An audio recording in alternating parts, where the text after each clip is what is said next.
Did they have a new one of these? We didn't watch episode 2? Team up into pairs of 2. Then, get your roll of duct tape. From there, So we all agree. He never said the game was over. We're a pack now, right? So we should We act. did not let's agree on act that. a pack. Are you fucking kidding me? Oh my God! Are you insane? Does anyone even check if he's actually dead? You mind checking if Strider's dead, please? Oh my God! you said make sure he was dead.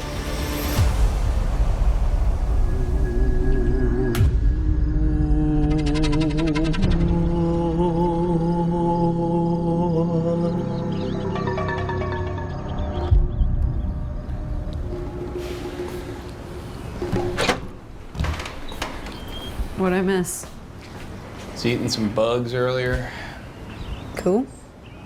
He tugged it for like an hour, but no luck. Gross. Token collection. Do you know when we're gonna get more food? You took all our tokens. We don't have any left. Okay. Oh my This is God. bullshit, man. This is bullshit. We haven't eaten in days. What are you guys even doing? Hey, What are you doing with these? What? Steve, hey. Chet, it's been days since we've eaten. What are you Yeah, I doing? with know. these tokens? We're working on it. Steve, go outside. Go outside. How much is Go the outside. food? Be right there, all right? Starving. Liam, come with me. We are working on it, all right? Liam. All of us? Working on what? What is going on, man? You are all worked up. Yeah, I'm starting to lose a little bit of trust. Well, Chet. dude, food is expensive. We've been okay? giving you our tokens for weeks. How do we not have enough for food yet? Listen to me. You are my number one, okay? You are gonna eat first. I got you. I have you, okay? Okay. Okay. Okay. All right. Now, Just hungry. I thought these used to make like a sound. you're a great guy, Chet. Oh, thank you, Steve. I think you're a great guy too. You're going to heaven. Well, I hope so. I hope both of us go to In heaven. heaven, you can do anything. I mean, they can't kick you out of heaven. All you have to do is get in. And then you can do anything you want to. Yeah. I guess I never thought about it that way. Let me prove myself to you. Yeah, I want to. I am just a tool, but in your hands, I'm a weapon. Okay, yeah. Hey, Chet, can we talk for a second? Yeah, hey. All right, cool. Sure. Steve, can you give me and Billy the room really quick? Here, I'll let you go.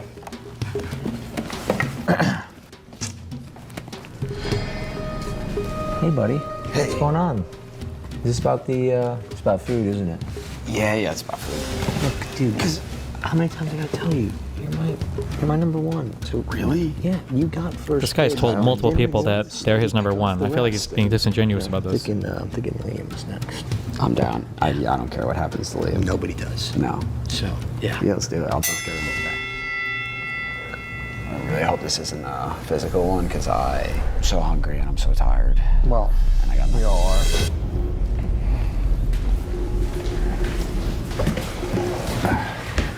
Oh, dude, I forgot to mention this. Yep. I was gonna kill myself before the game started.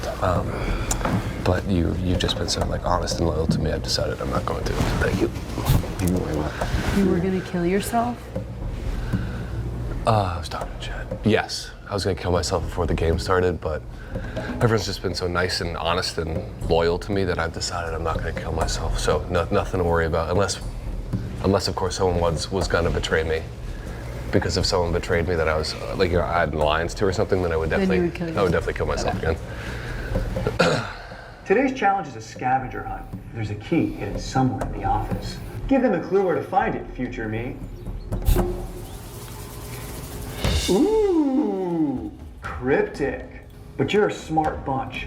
That key unlocks a chest that holds 50 Cash App coins. On your marks, get set, go. Nope. Crawford's doing it for me.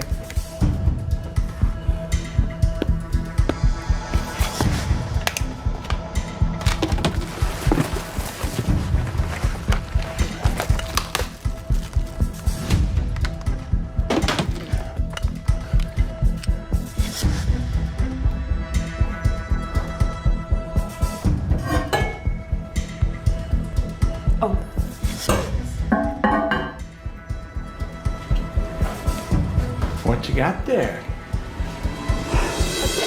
I got the key! I got the key! I found the key and then you took it from me. The key. Yes. You found it? I found it. Very impressive. Oh, there's so many! Holy shit. Okay. All the Cash App coins. Let's get some Wow, fucking yeah, food. that is a lot. Should I hold? Yeah, Definitely. What? What is going on? Oh my God.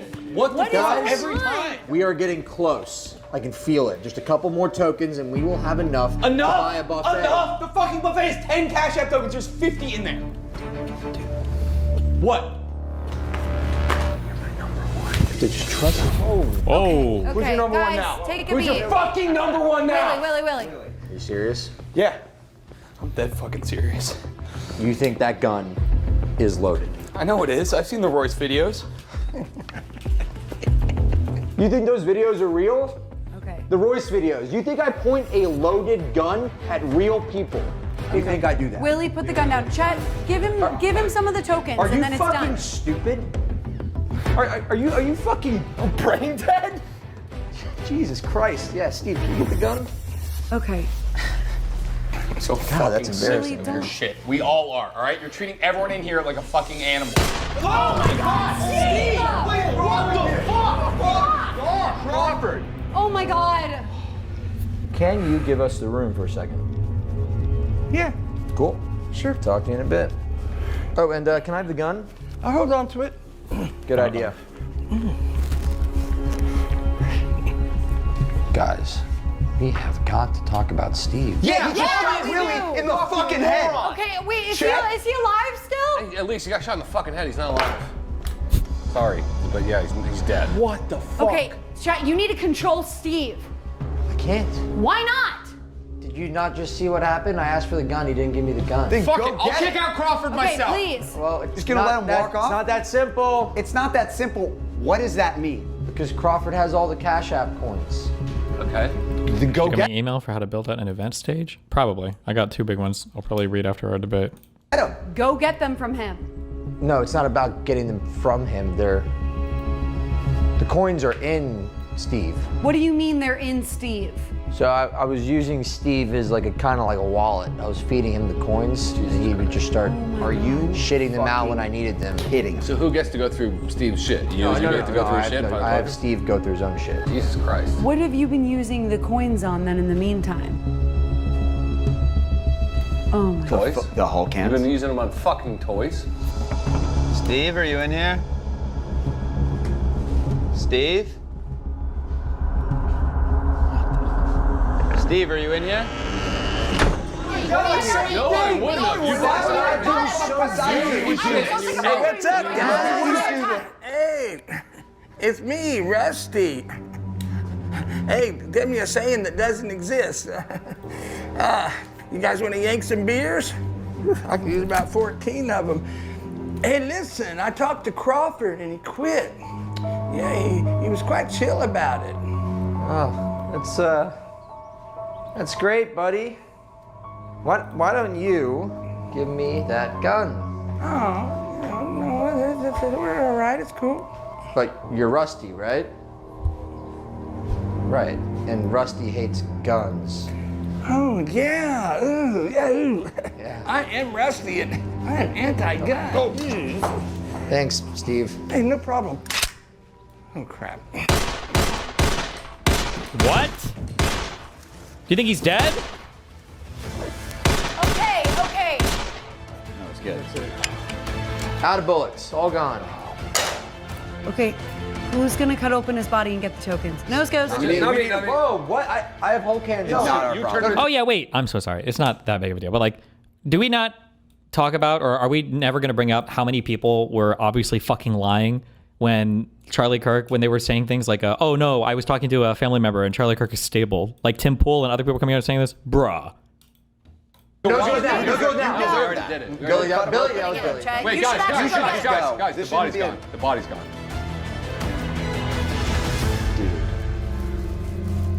Oh my God. No way.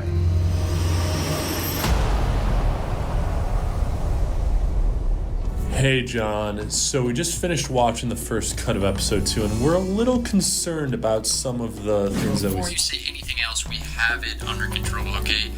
There's a crisis management team on their way. We have a Hi, full am I live? plan on how we're gonna. Hey, what's up? Yeah, I'm live. Sorry, I can Don't say anything barely crazy. hear you. Oh, can you hear me now? Hello, hello? I can still hear you. It's just really quiet. Well, that sounds like a you problem. So what did you figure out, Eli? I did. Yes, I just realized my speaker didn't turn up. Well, there you go. Myron said he'll be a few minutes. He's just making sure his audio is good. Okay. How are you doing otherwise? I'm doing great. Fantastic. Another day in paradise, always. I saw you tweeted about the Trump, or about the Charlie Kirk. I was watching it just before. What did you think? I don't know. It's the modern incarnation, I guess, of what a Nazi rally would look like. Pretty cool. I thought Trump was the only person that can get in all about politics and saying how the left is, what did he say? It's radical left and the evil people into a memorial for someone. Yeah, he's been doing that at every opportunity, is using this event to demonize his political opponents and further radicalize his base. But, you know, I wouldn't expect anything less. Such a great man. Well, he's your president. That indeed he is. He is. Mr. What do you mean wait, are you Israeli or are you American? I'm British. I'm actually oh British fuck! Israeli. Oh yeah, God, don't remind me. Oh shit, the voice and everything. You even sound British. Oh my God, fuck. Where did you think I was from? I don't know. I just figure everybody's from America, you know. No, I love America. I genuinely love America, especially the Constitution with the First Amendment. As I don't know if you've seen what's happened in my country about free speech. Oh, don't worry, we're playing catch up. Okay. I know. I saw. I was saying they're saying hate speech is now wrong. Yep, we're getting there. We're coming to you guys. Vance went over there to criticize you guys, and he was actually so impressed. He was like, "Actually, maybe these Europe's got something figured out that we don't over here." I kind of like the idea of being able to arrest people that say shit I don't like. So.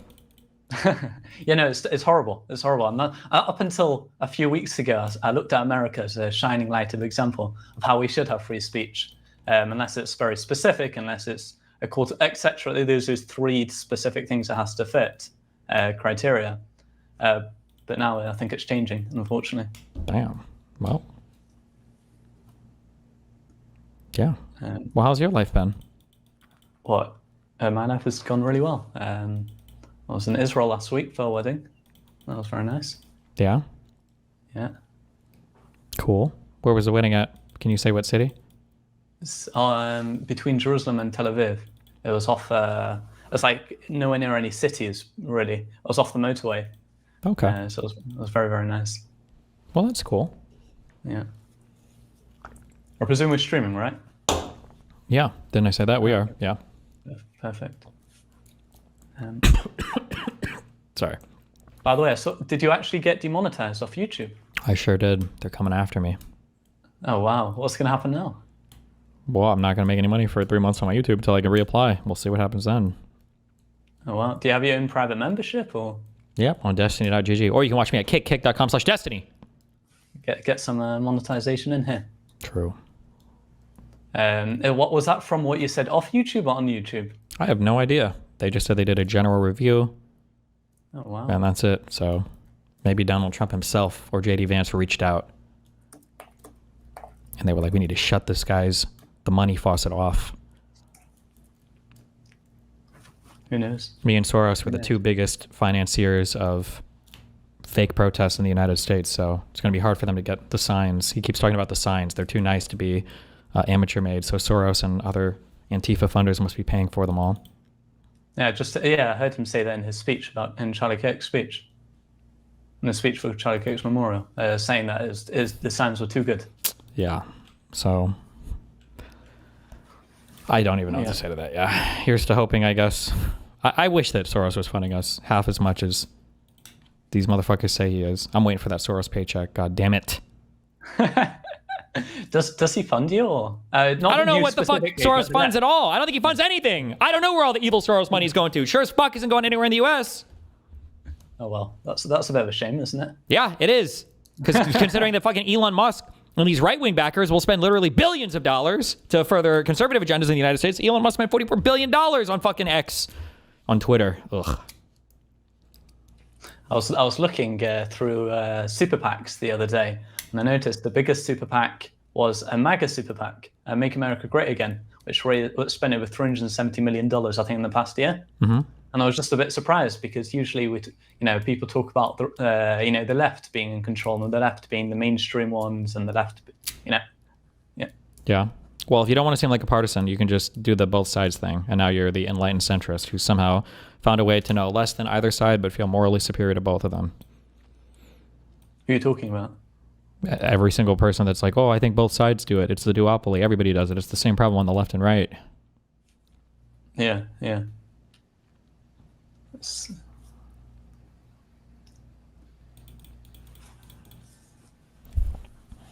Where do you live in England? Are you allowed to say?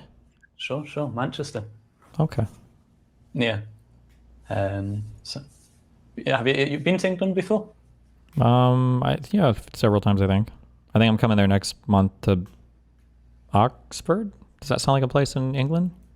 It very much does. Oxford and Cambridge, two supposed to be best universities in England. Yeah, not the UK. Cambridge one, the Oxford one though. But yeah, so. Oh yeah. If I'm walking around Manchester playing some footy with my friends, maybe I'll look for you. Okay.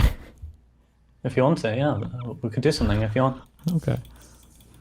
What are you in Manchester or London? Because Cambridge isn't in Manchester. Well, is it somewhere near there? Don't you go north from London? Where is Manchester northwest of London? You asked me questions. I did. I just take the train from Manchester to London. You don't? Oh, well, I don't know. Maybe it's somewhere. Listen, bro, I'm from America. Okay, we drive like 8 hours to go places. I feel like you guys are like 3 hours tops from anywhere that matters in London, right? So in the UK, it's like 10-15 minute drive to a lot of places. In London, it's a bit different, especially in Manchester. Mm-hmm. In London, it's a bit different.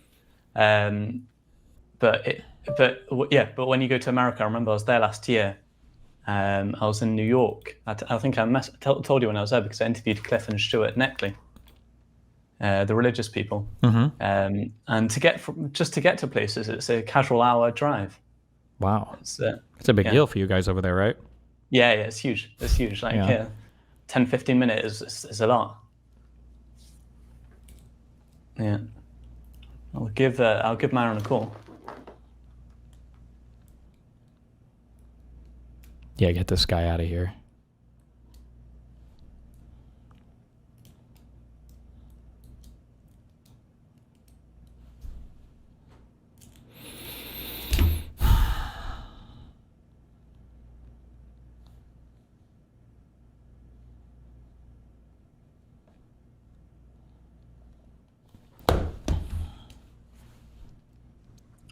He didn't answer, but he texted me a few minutes ago saying he just wants to make sure his audio is ready.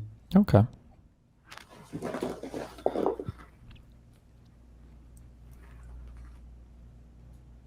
Do you focus much on Israel Palestine or not so much anymore, mainly on America? Fuck no, I don't focus on anything. There's no point in doing any research or reading on literally any topic right now. It's all about vibes and headlines and screaming at people. And I'm playing a game called Expedition 33, okay? That's what my life's about right now. You wouldn't get it. You wouldn't understand. I wouldn't. What, so you don't really do politics so much? I mean, I whatever you call politics now, yeah. It's just all stupid shit, though. I mean, like even dumber than normal. Yeah. Have you followed I'm guessing you've seen the shooting stuff in the US or whatever? Which one? Fuck you, bonger fuck. Why don't you guys get a new fucking joke? Why don't you get a new fucking joke, okay? I can't wait till the king or queen, whoever the fuck monarch is. I'm gonna be with Hassan celebrating, you motherfucker, you bong ass piece of shit. Anyway, the Charlie Kirk one, obviously. Yeah, but I've seen it. Well, are you not scared to go like to do those sort of things after that? I'm just hoping they try it, they miss, and then I can do like the fight thing, and then I can just retire happy. That's my goal. Then you can run for president. Oh, true. I didn't even think of that. And then you could get Elon Musk's endorsement. Didn't he get that on the same day? I could get unbanned from Twitch, I bet, if I was the president. You think? I think so. Holy shit. I didn't even consider that. Hell the fuck yeah. You've got a new career lined out for you. Absolutely. Thank you. Now I have a goal in life again. I feel like I'm worried that I have two worries. It feels like it might be a little premature, but it feels like the shooter was almost certainly not left wing because nothing is like leaked from that. And the FBI and everybody else was like so hungry to leak anything about that. So like the two worries I have are is that one, I don't really feel like this is a big thing, that like he was right wing and they'll just try to like conceal it all, but I don't think they could keep that concealed. And then the thing I'm actually worried about is I feel like this dude was just kind of sort of a little crazy or off his rocker and did just like the biggest political assassination, and it'll be like that Las Vegas shooting. We'll just find out nothing more about it, and it'll just be like a deeply unsatisfying, weird event. I mean, I say unsatisfying. It's not like it's satisfying to know if he was like a left-wing or right-wing radical, but yeah, I don't know. It's kind of weird that nothing else has come out about this dude at this point. No, but don't worry. Candace Owens is on the case. Yeah, true. Depended on Israel somehow. I don't think she officially said it was Israel that did it, but didn't she? I thought she did. No, I don't think so. I think she's all she started talking was about how Bibi offered him $150 million and this and that, and what's his name? Bill Ackman threatened him at a private meeting. But that was about it. I didn't think she said it was him. It was them. Gotcha. Just walked him up to the water. You can walk a horse to water, but you can't make it drink or something, right? She just got you right there. Okay. To the Jewish well. Whoever did the final shot, yeah. Do you think it was left wing or the person who did the shot? I have no idea what to think right now. The thing that's just weird is the fact that like if he was young and he was online, like people that are radicalized like that, like you can tell very quickly, in my opinion, spending a lot of time in online communities, you can usually tell somebody's like political leaning and what group they're in just like by seeing them talk a little bit. Like the types of memes they use, sometimes like particular words they'll use to describe somebody. Like you can very quickly get a feel, oh, this guy, like if somebody says like revolutionary, some bullshit, oh, he's a fucking commie. If some guy says, Jesus fuck, I don't know, like goyim or random words, like, okay, this guy's like a weirdo, like a neo, whatever. But the problem is that like we have Discord logs from this guy's Discord, and everything just seems like aggressively fucking normal. Like everything seems pretty normal from all of his logs. When Charlie Kirk got shot and the logs were leaking from the Discord, everybody there seemed like, oh, that's horrible or whatever. Like it was just like, it seemed kind of normal. Even in the past, because logs leaked from him in like 2019 or 2020, where he was talking about Trump's impeachment, like the way that he was talking about it just seemed like very kind of disconnected. So yeah, I don't know. And then his text messages to his roommate all seemed like very sterile, very dry. I have no idea. It's actually really weird. I have no clue. Like obviously my inclination would have been, if it would have been a right winger that killed him, it would have been like a Groyper. But I don't think Groyper people have ever done violence like that before, and they don't represent a big percentage of the population.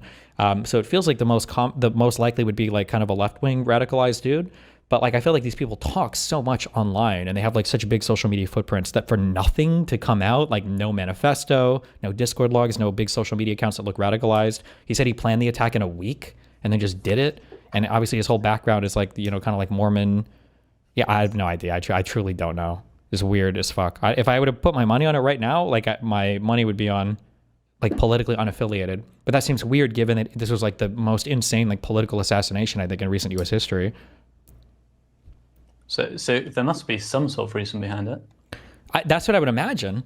But like all of like even the messages, the text messages, did you read the text messages to his roommate? I did, yeah. Yeah, they were just like so gray, right? Like so like dispassionate and like matter-of-factly. It was just so weird. And then the roommate seemed like kind of shocked, and they were like, why did you do this, or what's going on? Like it's not like they were celebrating or they weren't like joking or jovial about it at all. It's just like everything is so strange. I have no idea. It's so weird. But what about on the bullet casings? Wasn't there something on the bullet casings? Yeah, initially it looked like it might have been some kind of like anti-fascist stuff, but like every bullet casing is like some kind of online meme or like TV show or video game reference. So it doesn't seem as much like there was some huge desire for it to be like some crazy left-wing thing. And then there's also like questions about, like the problem is that like he could have just fucked up or been dumb. But like for instance, let's say like you wanted to really sell this as an anti-fascist thing. Like why have the bulgy stuff at all? Like why not shoot him with the actual bullet that said anti-fascist? And why was he planning on trying to pick his gun back up if he wanted people to discover the bullets? I don't know. There's just like so many weird questions about it all. I don't know. So do you think the FBI is hiding any information that they don't want people to know about it? Ordinarily, I would say no, it's not possible if the investigation is this big and this sprawling. But like the FBI can't be trusted, unfortunately, right now. Not the FBI, I should say. Kash Patel can't be trusted. He already told one big lie when they lied about having a suspect, apprehended. So now it's hard to say. I don't think that they could come across information that would be like they would condemn him to one side of the political aisle and nobody in the FBI would leak it. That seems impossible to me. I feel like they wouldn't be able to fake something like that or to hide something like that.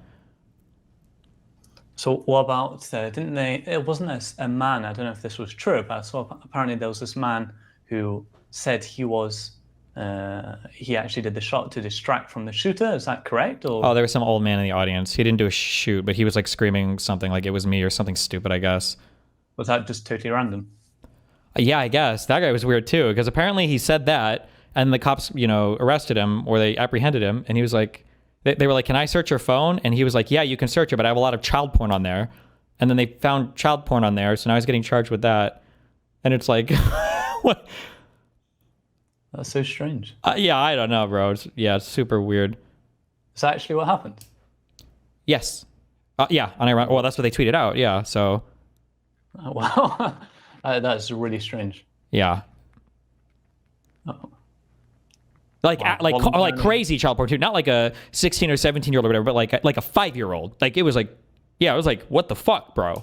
Yeah, I don't know. Those are like, I don't know. Everything is just super weird about this. But like, these are like one-off crazy events, right? Like something is going to be weird. It's not like, oh, this is the standard archetype of how like a political assassination happens and everything makes perfect sense. Like I'm sure there's going to be, no matter what, I'm sure there's going to be some hard to describe things or some weird facts that, don't align cleanly. Everything is like super weird. And even like because you'd think you'd be able to tell by the way that he talks about Charlie, like, can you tell what kind of ideology is? Like, if he was like far right, describing Charlie as like hateful doesn't seem like possible. But like, if he's far left, would you say like he's hateful? I feel like you'd say like, oh, like he's racist or a fascist or bigoted.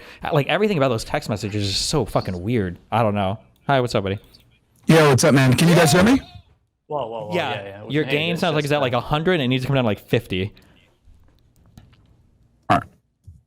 Still, if you want to speak. I'm bringing down the volume a little bit. Is it still loud?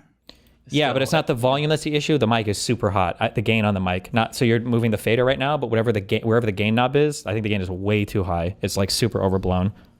Give me 1 sec. Oh, that sounded better. Whatever happened there.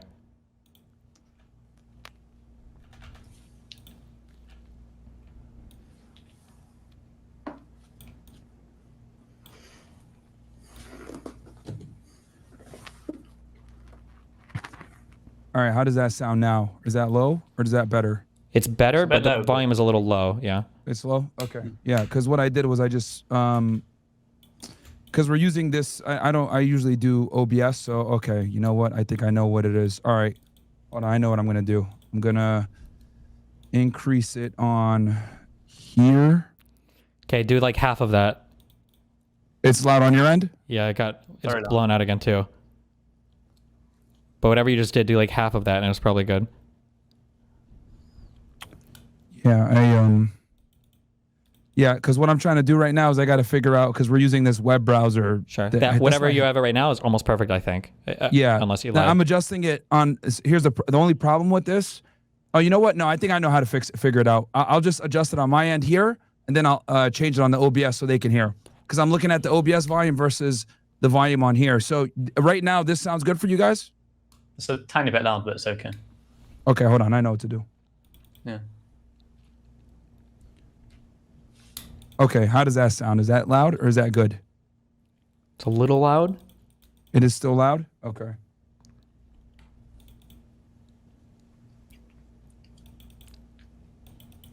Oh, I think there's a is there a volume button on this web browser? Not that I know of. Let me check. Oh, there is. There is, right? The one on the right-hand side here? Yeah, but you've already turned it halfway down. Okay, you know what? All right, I know what to do then. I know what to do. See, my bag. I've never used this thing before, so let me. I know what to do. Give me 1 sec. I'm gonna mute myself, fix this stuff on my end, and then we'll be good to go. Yeah, sure. Perfect. Stephen, even if you get kicked off of YouTube or anything, you could always become an audio technician. Okay, fuck you.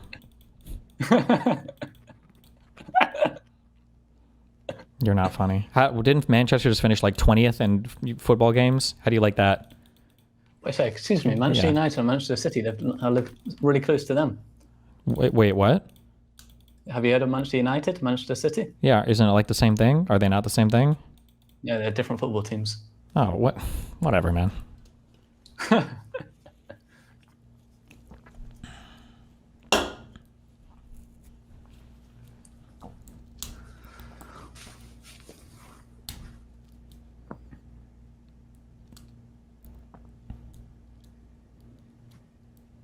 Okay, how do I sound now for you guys? Do I sound good for you guys, or am I still loud?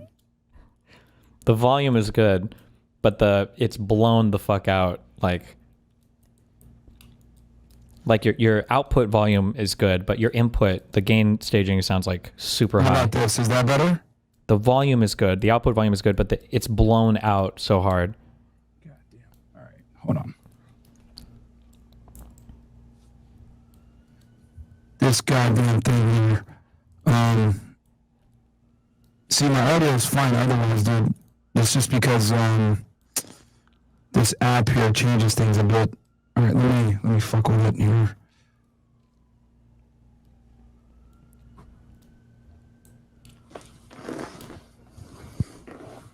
Might as well get this thing handled now before it starts complaining for me. This is fucked right now. It's a good meme though. What do you think he just said? I didn't understand any of that. I have no idea, but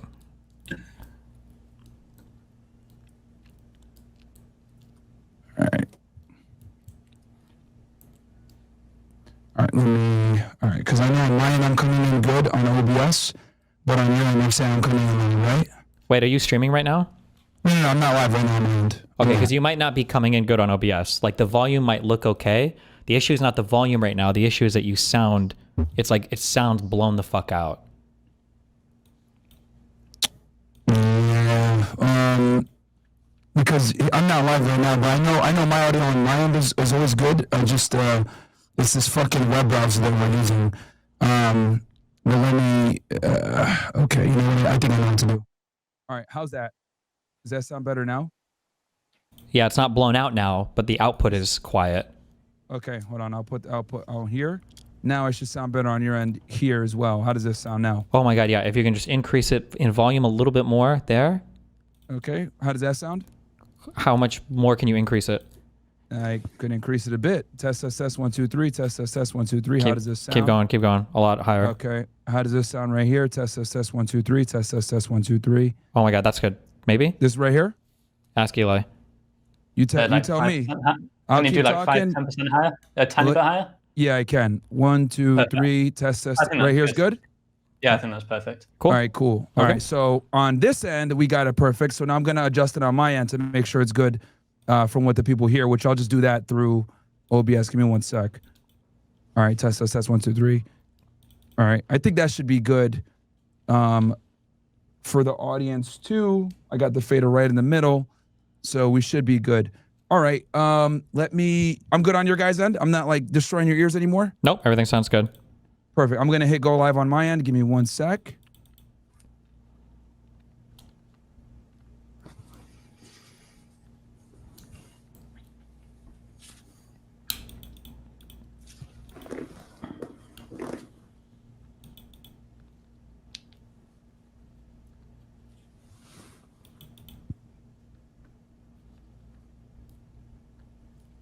All right. I think we should be live here on mine. I know you're already live, right, Destiny? Yeah. All right, cool. All right. I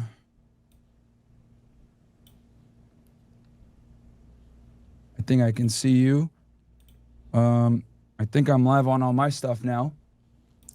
I'll check. All right. Yo, chat, give me ones in the chat, guys. We're live everywhere. Give me ones if audio is good on my end. I think I'm good on Destiny's side, which is good, and Ellie's side. Make sure I didn't have the mic too blown out, but give me ones. All right, so we're good. All right. So for all you crybabies in the chat, oh, bro, whatever. Dude, I had to do audio engineering on 3 different platforms, all right? So shut up. Stop crying. Anyway, what's up, guys? Welcome, man. Hey. Amazing. Are you ready to get started?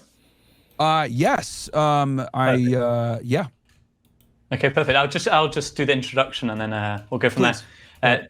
Today I'm hosting a debate with political commentator Stephen Bonnell, otherwise known as Destiny, and also Myron Gaines. We're going to be discussing the Israel-Palestine conflict, specifically the question on which side is a bigger Hold on 1 sec, Ellie. They're saying they can't hear you. They can only hear me. So I'm trying to figure out how we can... Stephen, can you hear me? Yeah, I can hear you just fine. Oh, okay. Yeah, I can hear you guys, but they can't hear you. The screen is not, the tab is not muted. What the fuck? Let me try to figure out how to get this on my end. Because you guys can hear me on your stream. Are you using OBS, Steven? Yeah. How do you have it where your audio is coming through?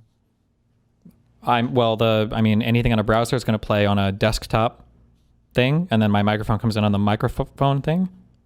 Yeah, for some odd reason, it's not coming through on here. I don't know why. Let me, On OBS, if you check it, like if you look at your audio sources, is there like a desktop audio source or something? Yeah, hold on one sec. I'm gonna pre-intro screen on my end. Let me just figure this out while God damn it.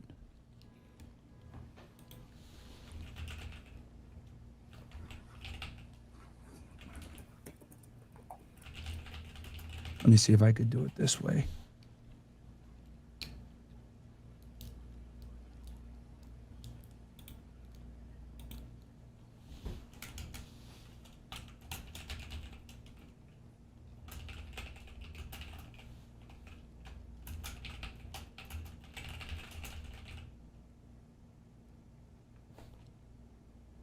I'm going to call my guy real quick and see if I get this figured out real fast. Give me one sec. Sure. What the fuck? Dude, I've never used this browser thing before. StreamYard, I'm fine. I've never used, what is this? Riverside? Yeah. I've never used this software before. It should. I mean, it's still in the browser. It should work ideally the same way, I think. It should, yeah, but I don't know why it's acting retarded.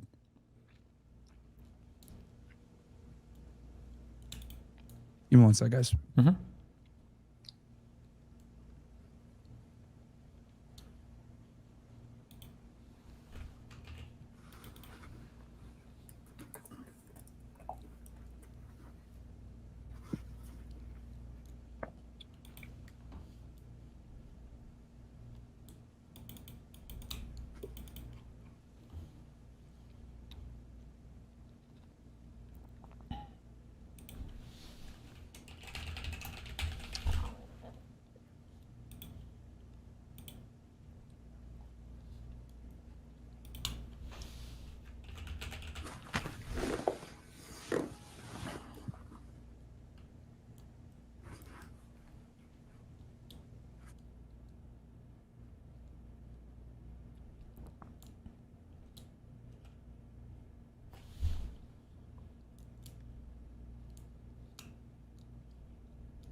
All right, give me one sec, guys. I'm fix this thing right now.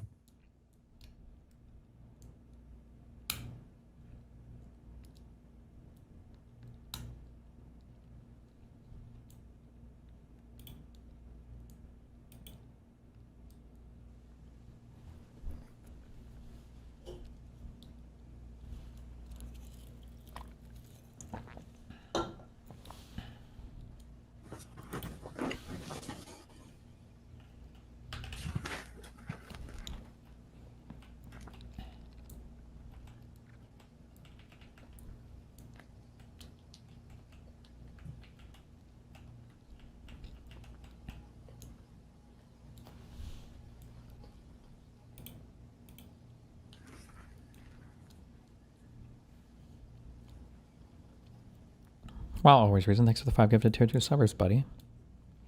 Sorry, what did you say? I was talking to somebody who donated subs in my website, not to you, Eli.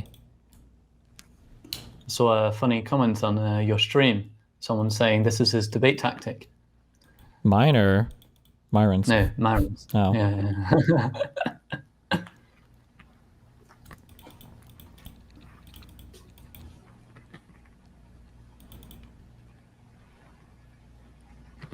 Call Eli a gammon, a roadman, a chav, or a cunt.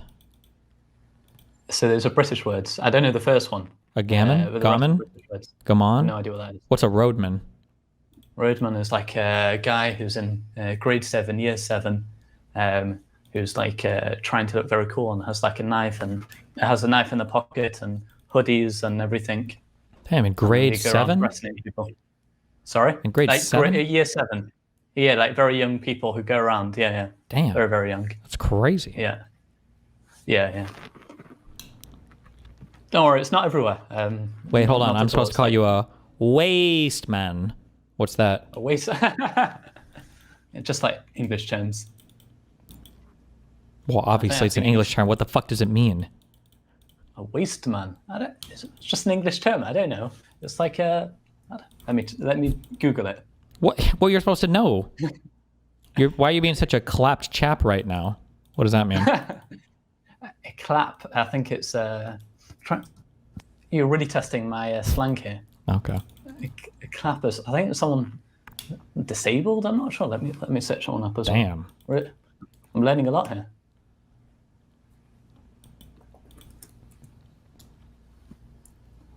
According to Quora, it means ugly, worn out, or in bad condition. Okay. Ouch.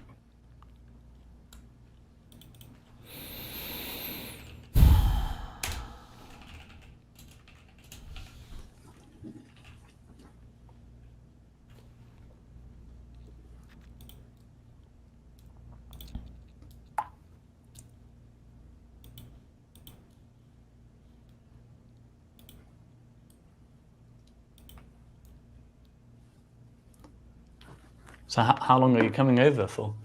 I don't know yet. Maybe I'll move over. I'm just kidding. Probably a few days. Maybe a week. I don't know. I think it's a bit safer if you move over. Maybe. I don't know. You guys are pretty wacky over there. Guns. Well, there's no guns. Oh, that's a start. True. But you guys might be getting invaded by Russia sometime in the next decade. Who knows? Slightly unlikely, but sure. Or by the U.S. Who the fuck knows? We might blow up everybody. Who knows? I think that's much more likely.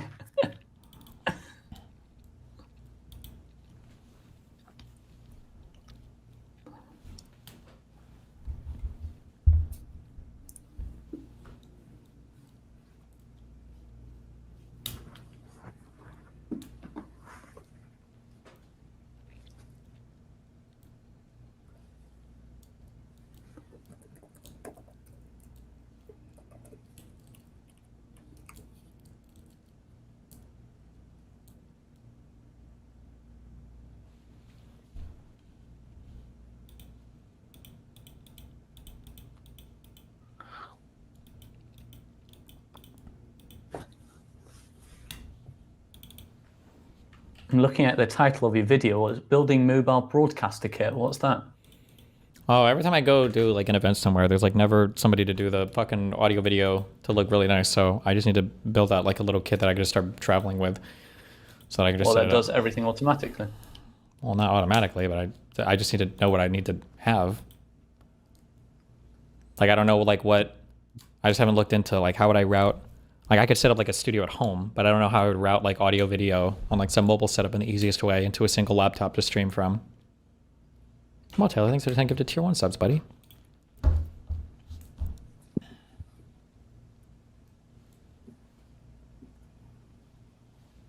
right, can you guys hear me now? Yep. Y'all should be able to hear me. Okay, I think the audience should be able to hear me too.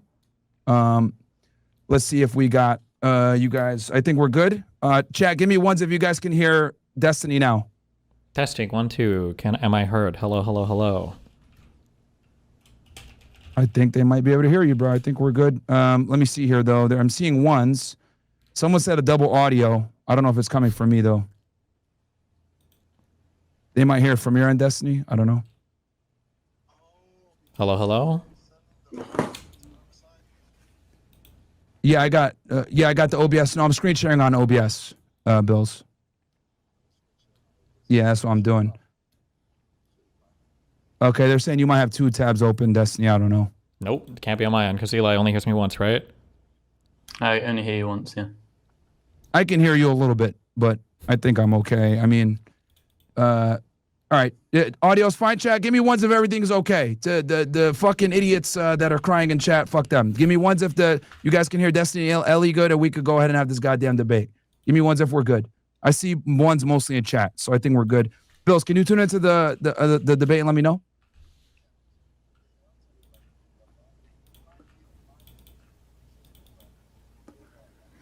All right, bro. I appreciate that.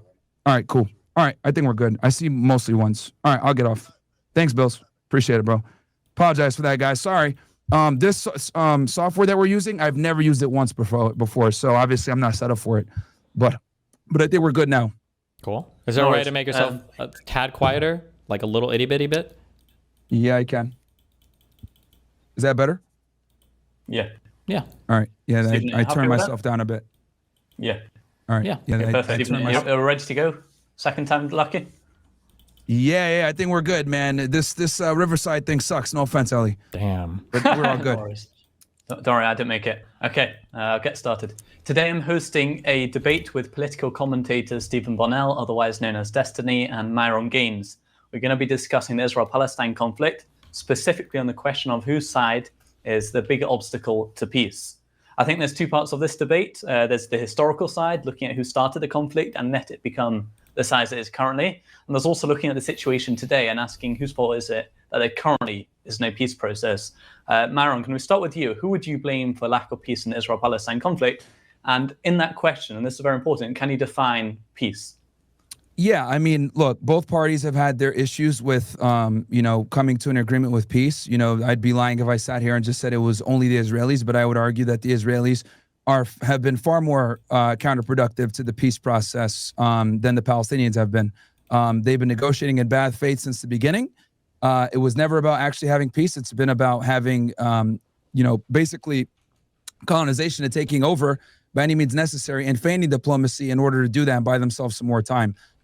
This has been going on since they first came in the 1800s with, starting with the Peel Commission, working all the way up until the Abraham Accords to what we have going on now with their latest bombing of Qatar.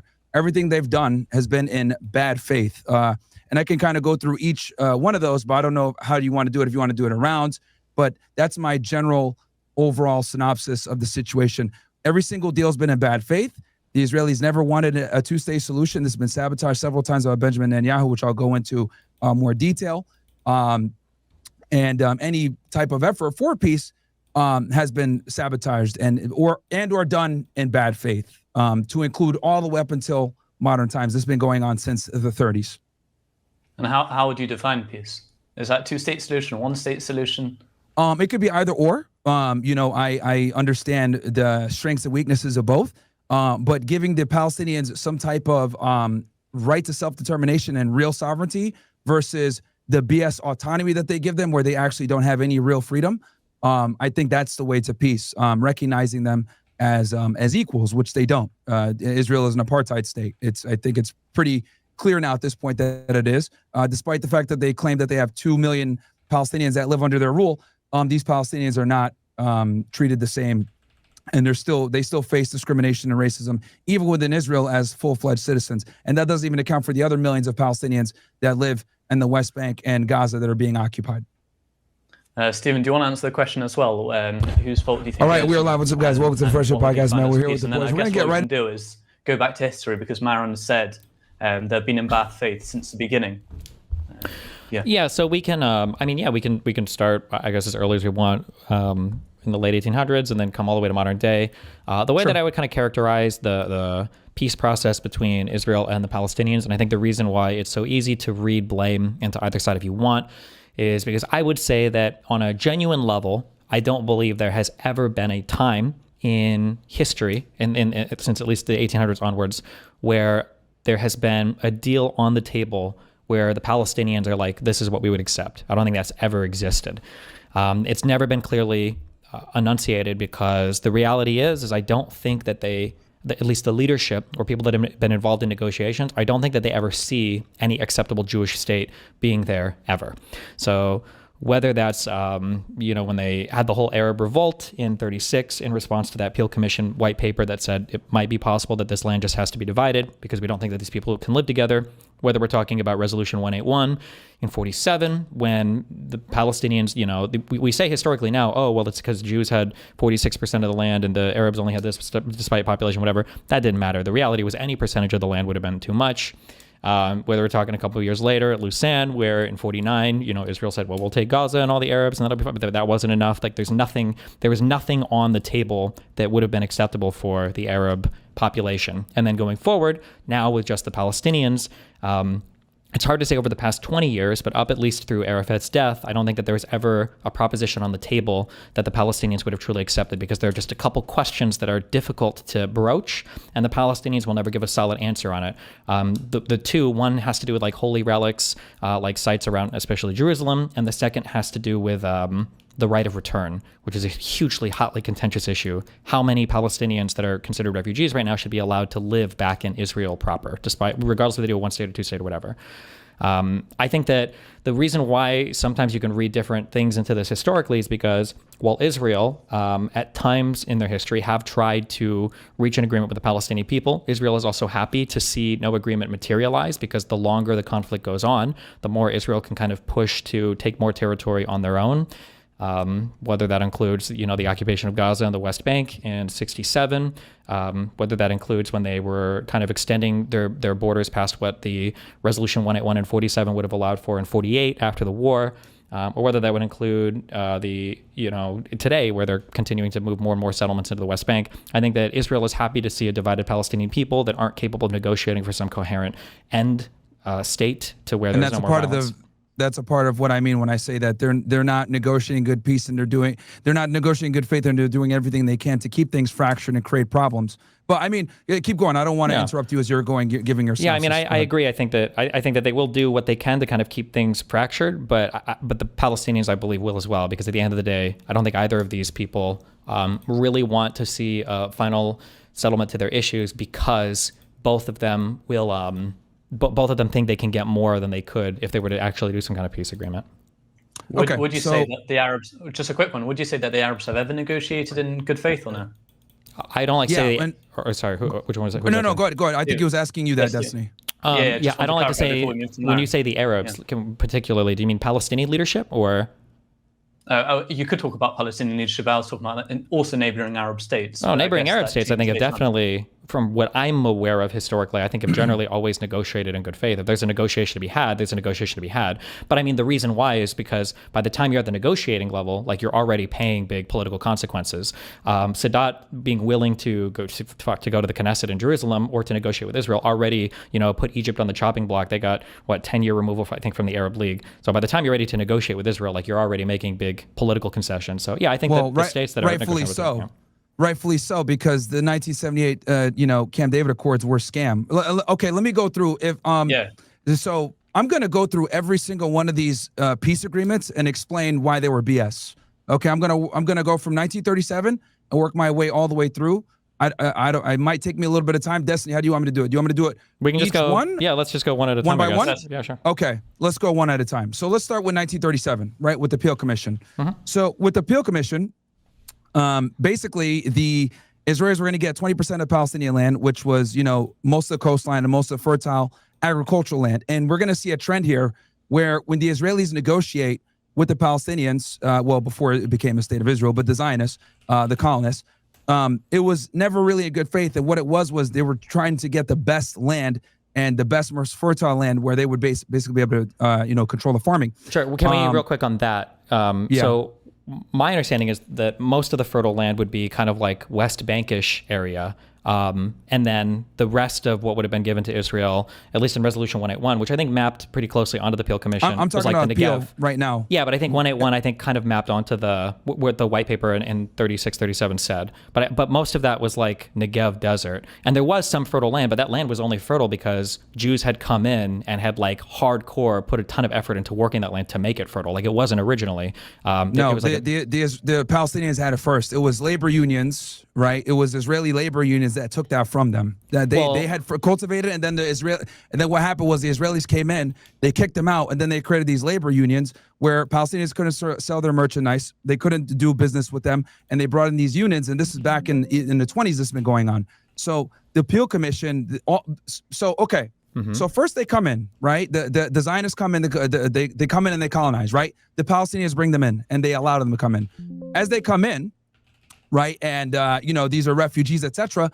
They welcome them in, and then they start to realize, like, okay, these people are starting to take more and more land. They're starting to get more violent. What's going on here? And then these labor unions start popping up, and they start taking the land, and then they start basically kicking them off their land of this fruitful land that they had already cultivated.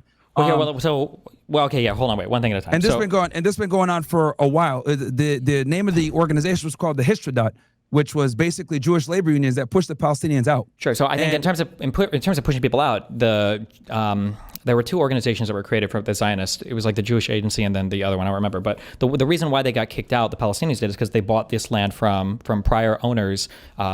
Originally, I think part of the Ottoman Empire, and then I think afterwards. But there were huge swaths of land owners who were they were absent owners. But then once the Jewish organization would buy the land, when they would move in Jewish people, well, they bought it, right? And then they kicked off. Myron, did they do it legally? No, so a lot of the people were absentees, and then and then when they did buy the land, and this is bad, like once we start getting into 1948 now, 1937 it was even less. In 1948, they only owned about 6% of the land. Well, okay, well, hold on, wait, they purchased. Well, that's what I'm trying to say. Let me stick with the Peel. Let's stick with Peel real quick, right? Well, sure. Wait. There's like a ton of claims that just got made. So just to see those, and we can go through the Peel Commission report if you want. But like the land that was taken, there was no mass exportation of agricultural goods from the mandatory Palestine area, right? All of the farmers that existed that were Palestinian did subsistence farming. They just farmed enough to feed their family. When Jewish people came in, they're the ones that, brought huge swaths of agricultural, I guess, like fertilization to a lot of this land. That's why there's a lot of fighting over, is it the Galilee or whatever? The sea to the northeast or whatever, to route water and stuff. They had to fight with Syria. I think in the 60s, they fought like a big water war, basically, over diverting water. But that land was nowhere near as fertile, or it wasn't really, used much at all until the Jews came in and started working that land and then started to like make it more agriculturally bountiful. Yeah, but they stole it. The point they is didn't that steal it though. Cool, they bought it. No, they did not buy it. The majority of when we get into the 1947 partition plan, they had only owned about 6% of the land in 1947. So I'm talking about 1937. So they didn't own anything. Well, they owned very little of the land. That's why they didn't accept the 1947 deal in the first place. But let me hit. Wait, we got it because it's important. They didn't steal it. They bought it. When you say they owned 6% of the land for the 47, when you say owned 6%, I know the number you're talking about, but that's just like where people lived, right? But that's what they bought. Yeah, that's what they actually owned and bought fair and square. The rest they stole. No. So which part do they steal? What part are you referring to? Okay, let me start with the Peel Commission first. So here's the problem with the Peel Commission, right? So it was in 1937. The thing that people need to understand, right? If I'm going to be very nice and simple about this, the Peel Commission was basically a veneer, right? That your boy Ben Gurion utilized to legitimize them beginning the colonization process. So it started with 20%. Now, how do we know this? Ben Gurion himself wrote letters to his son admitting back in October of 1937 that they were going to start doing these exercises of diplomacy, but the goal from the beginning was always to take the entire land. And that's irrefutable. This is his own letters to his son. So they feigned diplomacy in the beginning with the Peel Commission, and then they continued it on through the 1947 Partition Plan, the Camp David Accords, and it continued on throughout the entire time. Oslo Accords, and we could go through all of it. But the Peel Commission was the beginning of the lie, where they would start to go ahead and start to take the land aggressively. It was the plan from the beginning. So everything was feigning diplomacy. And that's assuming that we're even that, and this is me coming into it saying like, okay, they're having a fair ground where they can even negotiate. Keep in mind that they had been displacing Palestinians, they had been killing Palestinians, they had been doing a whole bunch of BS prior to the Peel Commission. And then the partition plan, they've been doing a bunch of BS with that too, as well, prior to that. The two are kind of connected, but I'll let you respond. What is your impression of like where the Peel Commission came from? Or why did the Peel Commission happen, I guess? It was to get international recognition and get their foot through the door to be taken seriously as another entity, so that they can start creating. Right. This was the birth of the Irgun, the Haganah, and the Stern Gang. This was the beginning of Israeli terrorism at this point, because the Peel Commission legitimized these illegal colonizers. Okay, so since the fall of the Ottoman Empire, the British owned, they moved to this mandatory system, the Brits and the French people, to kind of carve out a lot of these different territories in the Middle East, so that after some period of time, an emerging government could take over these lands, so that they weren't doing all of these colonization projects anymore, right? So obviously, in the mandatory Palestine territory, there were a lot of issues with violence that was escalating on both sides, right? I think one of the more notable ones like I know Jews were fighting against Arabs, but there were also Arab massacres against Jews. Like I think the Hebron massacre, and I think I want to say 29 was a big one that gets spoken about. Yeah, so there's a lot of violence back and forth. I think that initially the idea is that both of these people can live together. They'll figure their shit out. It'll be okay. And the notable thing, so the Peel Commission was a royal commission by the British government that was headed by Lord Peel, and the goal was to do a survey of the land, a survey of the people, and figure out like how do we get these people to work together? Like let's account for everybody who's here, what's going on, like what can we do? And I think the Peel Commission was notable because for the first time, the recommendation was these two people probably can't coexist in the same state, and that was a big deal at the time because nobody considered up to that point that it was going to have to be two separate countries because that wasn't how any of the mandatory period worked. But this was at the behest of the British. This wasn't like a Jewish plan. Sure. Yeah. Now I don't dispute. I agree with you, Destiny. That I believe also that the Brits came in good faith because they knew at some point that they were probably going to need to figure out some kind of plan to get rid of this land and do it in a peaceful manner. What I'm saying is that the Zionists and what would later become Israel did not approach this in good faith. They came with it precisely for what I said before. To, hey, look, international community, we're doing diplomacy. We want to work with the Arabs. But the plan from the beginning, and this is from Ben Gurion himself, the plan from the beginning was always to take the land in full. Well, sure. I mean, like that. Yeah, but I mean, like that. So that was the same plan. So you can't go. But that was the same plan from the sabotaging peace. They never wanted peace. Same thing with the Palestinians, though.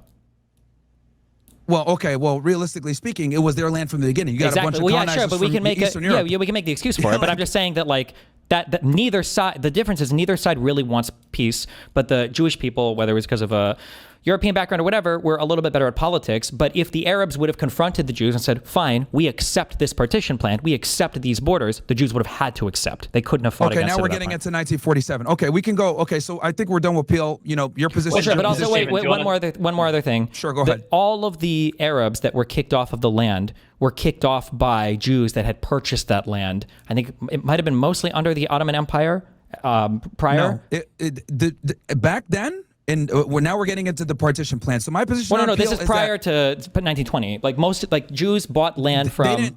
By 1947, Stephen. By 1947, they only owned 6% of the land. So they could not have owned more than that in 1937 or in the 20s. Yeah, but the rest of the land wasn't owned by. People cite that number, but then you pretend that the Palestinians own 94% of the other land. That's not true, though. Yeah, they're indigenous to the land. It was theirs. No, they weren't there. They weren't there all over the place, right? They had like 12% or something like that. I don't remember the exact numbers, but like people just didn't live all over. The vast majority of the Negev was basically there were like empty, except for some Bedouin. There were some villages, but but not like villages. It was villages of subsistence farmer people. Who owned most of Palestine then at that time? Nobody did. You have to consider that region, that Levant, existed as kind of like a territory of the Ottoman Empire. Once the Ottoman Empire collapsed, it was the Brits that came in and carved out and said, initially it was a larger area that included Jordan as well, and then they chopped off that, and that became the British mandatory state of Palestine, basically. But there's like 6% was I think occupied by Jews. I want to say like 12 or 15% or something was occupied by Arabs, and then the rest was basically just empty. The Palestinians, look, so the Brits absolutely messed up here by basically they made promises to both sides. They had the Balfour Declaration on one side for the Zionists, Theodore Herzl and them, and then you had on the other side they were promising, hey, look, if you help us fight in this war, we will go ahead and we'll get you your own land. And that's what the Arabs thought. Okay, the Brits are going to stand by what they said. But so going back to 1937, the Peel Commission. My position is simply this, just to summarize. Ben Gurion, the chief negotiator, the head Zionist here, who would later become the prime minister of Israel, the first prime minister, he negotiated in bad faith. This is proven by letters that he wrote to his son on October 5th of 1937, admitting that the goal was just to enter the negotiations that the Brits had set up with the Peel Commission to give them legitimacy as going from violent colonizers to a potential agreement where they could be taken seriously politically. Well, I just think we have to do this thing. We can't say use that. Hold on, let me finish. Let me finish my thing. I'm just giving you my summary on Peel Commission. Then you could give yours. Then we'll go to 1947. So he entered the deal, right, or he entered the agreement with the Palestinians with the ideology of we are going to expand. We don't care about what they really want to do. We're just going to go ahead and accept this where it's 20%, but we're going to get all the fertile land. We're going to get all the coastline, and we're going to continue doing what we're doing. We're going to keep using our labor unions. We're going to push them out. We're going to keep kicking them out as much as we can, and then revisit this later, which they always use that to their advantage. So my argument with the Peel Commission is they used the Brits Peel Commission to create the veneer of legitimacy, but the whole time, and we know this from Ben Gurion's letters, it was feigning diplomacy to take over and create the entire state of Israel and take all the land. Yeah, okay, that's like negotiating in bad faith or feigning diplomacy doesn't make sense. Both sides wanted more. Like both sides would have agreed to whatever they agreed to. Like again, if the Jews would have agreed to some like hardcore ironed out borders or some state, then that would have been the state they would have had. But I mean, like it's weird to say they're negotiating in bad faith when they're hoping to get more in the future, unless we can say they were negotiating in bad faith and we know they would have like betrayed the terms in the future. Number one, so that negotiating in bad faith is a weird phrase to use there. And then two, this Peel Commission, this was just like an evaluation of the land, a survey done at the behest of the British government by, headed by Lord Peel. The idea, this wasn't like a formal agreement. This wasn't like a formal treaty that either side necessarily like agreed or disagreed with. It was just his evaluation of, or that commission's evaluation of, what is the status of these two people. So like at the time, like Jews would have been happy to carve any state out, I think, because then they would have had at least something solid, some kind of solid borders. And Palestinians probably wouldn't have wanted any Jews there at all, or at the very least, they definitely wouldn't want a Jewish state there. So I mean, like you can say that the Jews were negotiating in bad faith, but if we're going to use that definition, then the Palestinians were quote unquote negotiating in bad faith either. Although these weren't negotiations, the Peel Commission was not a negotiation; it was just a survey of the land. But neither side, well, at the very least, the Jews would have been happy with some land there. The Palestinians didn't want any Jews there at all, or at least no Jewish state. Well, the problem is that the Jews wanted 20% of the most fertile land, the best land, and they were the minority. And then on top of that, it's not their land in the first place to dictate. Like if someone comes into your house and tells you, hey, I'm taking a master bedroom. Hey, it's a small part of the house though, but I'm taking a master bedroom after you let them in. You're going to feel some type of way about that. Well, but it wasn't the Arab land. They were the minority and they wanted the best. It was their land. It was British land. We got no, but they were there. They're the indigenous people. There's not indigenous at all. They were part of prior caliphites that had conquered through imperialism that area. But the land was owned by the Brits. It was the British mandatory for Palestine. We have Eastern Europeans, literally from like Russia, Ukraine, etc. That's what a lot of these Zionists were. They were all majority Eastern European coming into land that they have no ties to from a bloodline, anything like that, coming in saying like we're going to settle and colonize. Obviously, the people that were there that were there originally are going to feel some type of way, and then on top of that, they wanted 20% and they wanted the best land. We can say that people felt some type of way, and I agree with you. They did feel some type of way for sure, and they definitely felt like they had. So. Well, you could say that, but again, all of the land that was taken prior to 36 was purchased by Jewish purchasers of land. It was all of it was. There was no land that was conquered. No, there was no stolen land. It was all purchased from prior owners. What do you mean, Myron? Didn't the Jewish land? Didn't the Zionists go over and buy the Jewish buy land from? Landowners, absentee landowners. No, even with the absentee landowners. That's what I'm trying to explain to you guys. Now we can go to 1947 partition plan. We talked about the Peel Commission. Fine. Now we're going to get into the partition plan. The partition plan. How can we move on from this?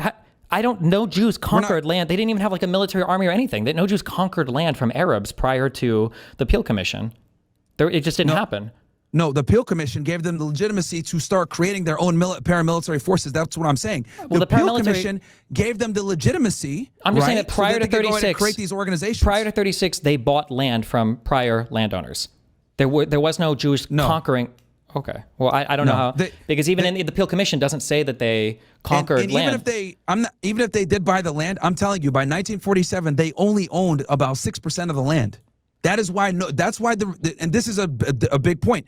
This is precisely why the Palestinians rejected the 1947 partition plan, because on top of that, they had been killing people, they had been stealing land. The Peel Commission was a lie. We knew that. And then on top of that, they were the minority, but they wanted 56% of the land. And so notice how the Peel Commission went from 20 to 56%. Well, yeah. There's a hard. We can agree to disagree again if we want on this point, but it's like a hard. That's fine.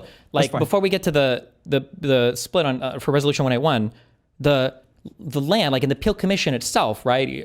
Just reading from the text, chapter 4, the disturbances of 1936. So from 36 to 39, there were massive Arab revolts. But like one of the reasons that they list is number 5 under chapter 4. They say Arab alarm at the continued Jewish purchase of land. There was no conquering of land. If you read, more into chapter 5, many Arab landowners have benefited from the sale of land and the profitable investment of the purchase money. The Fellahin are better off on the whole than they were in 1920. The Arab progress has been partly due to the import of Jewish capital into Palestine and other factors associated with the growth of the national home. That's referring to the Jewish people. But like there was no conquering of land prior to this, or if there is, I've never seen a source on that ever, unless you just consider Jewish people buying land and then kicking off the Arabs once they bought it as conquering. But there was no conquering of the land.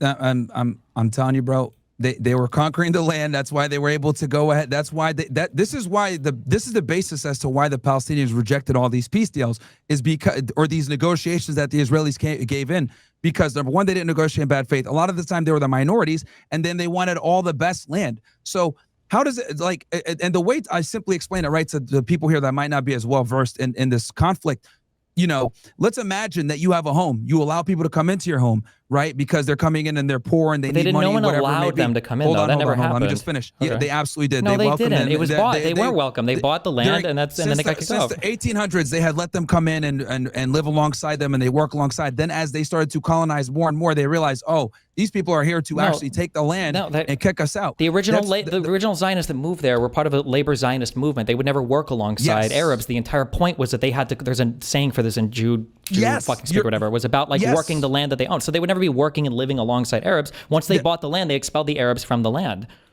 No, and that's the point.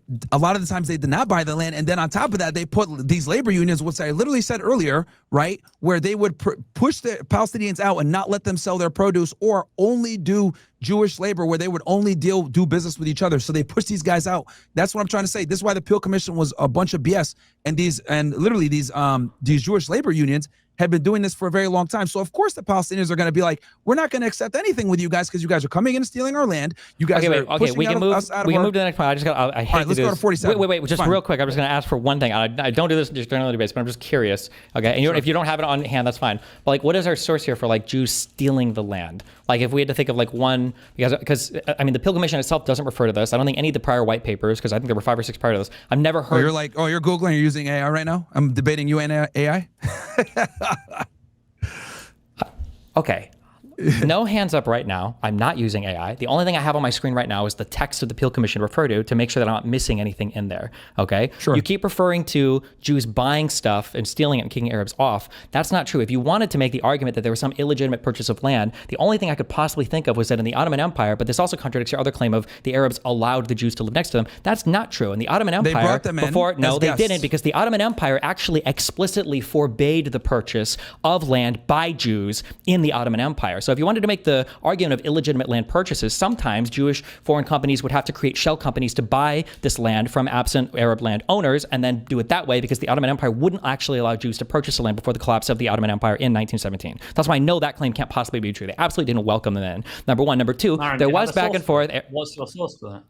That the Ottoman Empire didn't allow the purchase of... No, not for you. I'm asking Myron. Yeah, Myron, what's your source? Yeah, I'm just curious with this, because they had no military, they had no forces, they had no arms. Well, there's no way they could have fought and conquered land from the Arabs. If you look at the partition plan, the big reason the Arabs, the Palestinians declined the partition plan is because the Israelis only legally owned 6% of the land. So if they only legally owned 6% of the land that they purchased, how the hell are they going to have all this land prior in 1937 or 1920s? Just work our way back chronologically. Well, wait, how much land do you think the Arabs owned? The partition plan. The majority. They owned it. It's theirs. It's not theirs. It was British. It was the British Palestine. It was the British mandate for Palestine. It wasn't theirs at all. What do you mean? Who would they have owned it from? Who lived there? Palestinians. Most of it was empty. Most of it was empty. Palestinians lived there. But most of it was empty.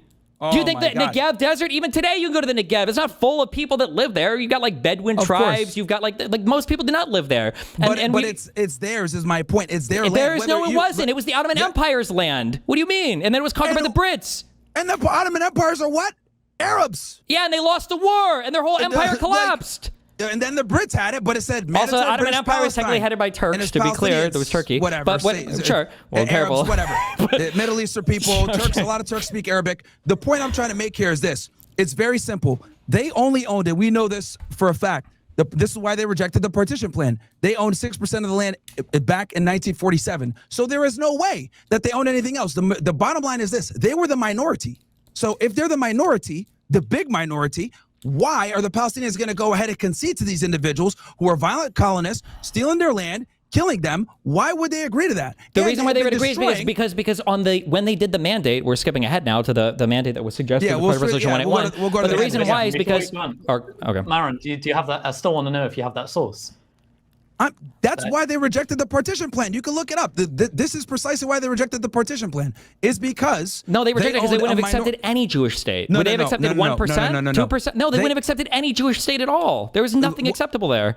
Look. What I'm trying to explain to you guys, okay, is that there's a multitude of different reasons, because you guys have not been letting me go into why they rejected the partition plan. The 7% is just one reason. I can go through all the reasons that they rejected the partition plan, and rightfully so, because it was a bullshit plan. And on top of that, the Israelis were conducting acts of violence and destroying villages all over the place. They were raping the women. They were destroying the villages. They were killing a whole bunch of people, stealing land, like the Ergun Haganah and the Stern Gang. We had Jewish terrorist organizations running a rampage all across. Why the hell would they accept any type of deal with these guys? They were destroying them and killing them. So they have every right to fight back and defend themselves and defend their villages. Like, this is indefensible on the Israeli side, and they were a minority of the of the population in the area. The only reason they had the weapons is because they illegally smuggled them there from the United States thanks to organized crime. They didn't legally smuggle them from the U.S. They smuggled them from Czechoslovakia. They absolutely did not bring them from the U.S. It came from Czechoslovakia, number one. Number two, I mean, like, we just have a total disagreement on the history. The violence was on both sides. Initially, a lot of the violence came from the Arab side in response to the Peel Commission. The huge Arab revolts and everything only intensified after the Peel Commission recommended a partition. And that's why the Brits cracked down on Jewish immigration to the mandatory area. I think at 39 or 40, they basically said they either severely limited it or they said no more. And that's why the Jews started to fight back from 40 to 44, where they started to do things that I think this culminated in the King David Hotel bombing or whatever. It was like one of the worst terror attacks from the Jews to the Brits. And then the Brits just fucked off because they were like, fuck this is fucked. But like, there was violence back and forth from both sides. They assassinated a British official as well when he tried to, figure out a plan. The Israelis conducted massive acts of terrorism. So lots of people, everybody was conducting acts of terrorism. In Jerusalem, the Palestinians, I think, murdered the Jordanian king when he was in Jerusalem. I think at 48 or 49.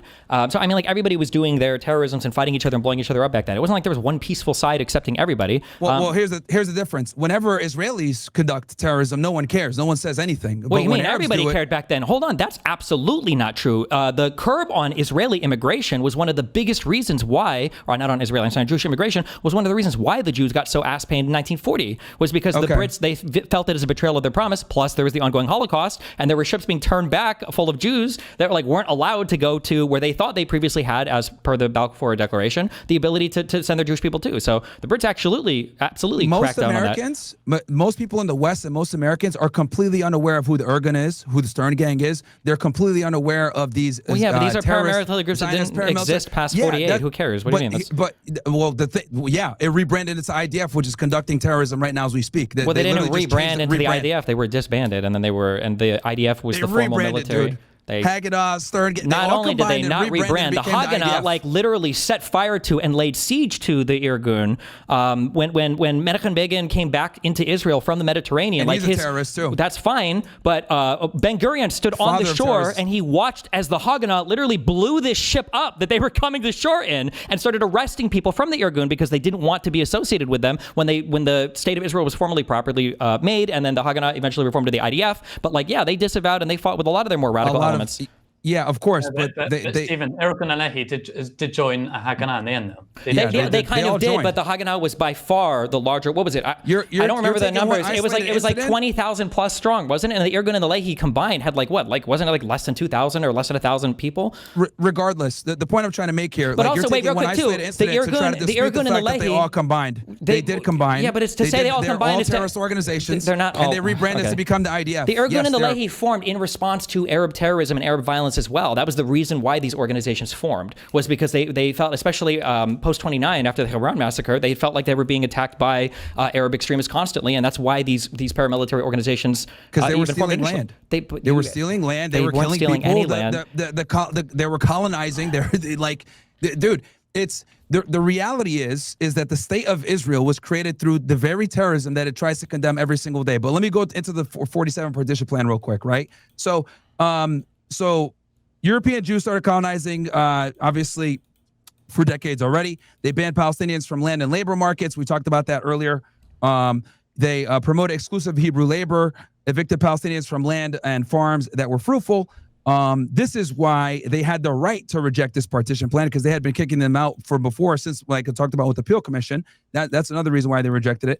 Also, the partition plan was, for which I think is 210 is what you're saying, 56% for under 33% of the population. So at the time, they wanted 56% of the land, but they were less than 1/3 of the population. Wait, but what was going to be? It does make sense. And they only owned. It does. They only legally owned 6% of the land. Does that sound like a good deal to you if you're a Palestinian? When you talk about legally owned, when you talk about legally owned, you're making this weird assumption that the Arabs own the other 93%. That's just not true, right? You can't source that. There's no record of that because that's absolutely not true. Number one. Number two, when you say that they were going to be given 56% of the land or whatever, the division, look at the ethnic division of who was to live on that split. It was going to be 55% Jews and 45% Arabs. Whereas on the Arab split of the land, it was like 99% Arabs. So yeah, there were a few percentage points more given to the quote unquote Jewish government there, but almost half that population was going to be ethnically Arab people. Number one. Number two, a huge chunk of that land was the entire Negev, which was like empty, dead land that nothing was even going on through. Anyway, the major... And that's what they wanted to give to the Palestinians. No, that's not true. Wait, excuse me, look at Resolution 181. Look at the partition plan. What, the whole Negev was going... That was part of that 56%. Oh, this guy's using AI and Google. I haven't typed on anything. What do you think? I studied this whole issue for a year. No, go look at the map. Go look at Resolution 181. Go look at the partition. All the whole Negev was going to the Jews. And look at the delineation between ethnicities that were living on both parts of the partition. You can see my type shit. So here's the other thing too. Also, that's important because you did mention earlier that you said that the Arabs would live within amongst the Jews. Yeah, but they would have to be under their rule. Correct. So.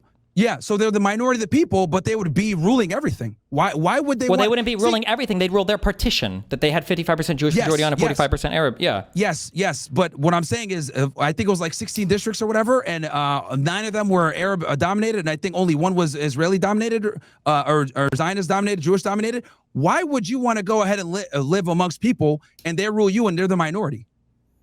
Well, why? They would be the majority in the state that would have been carved out for them. Yeah, but why would you want Jews to run you as an Arab Muslim when they're the minority?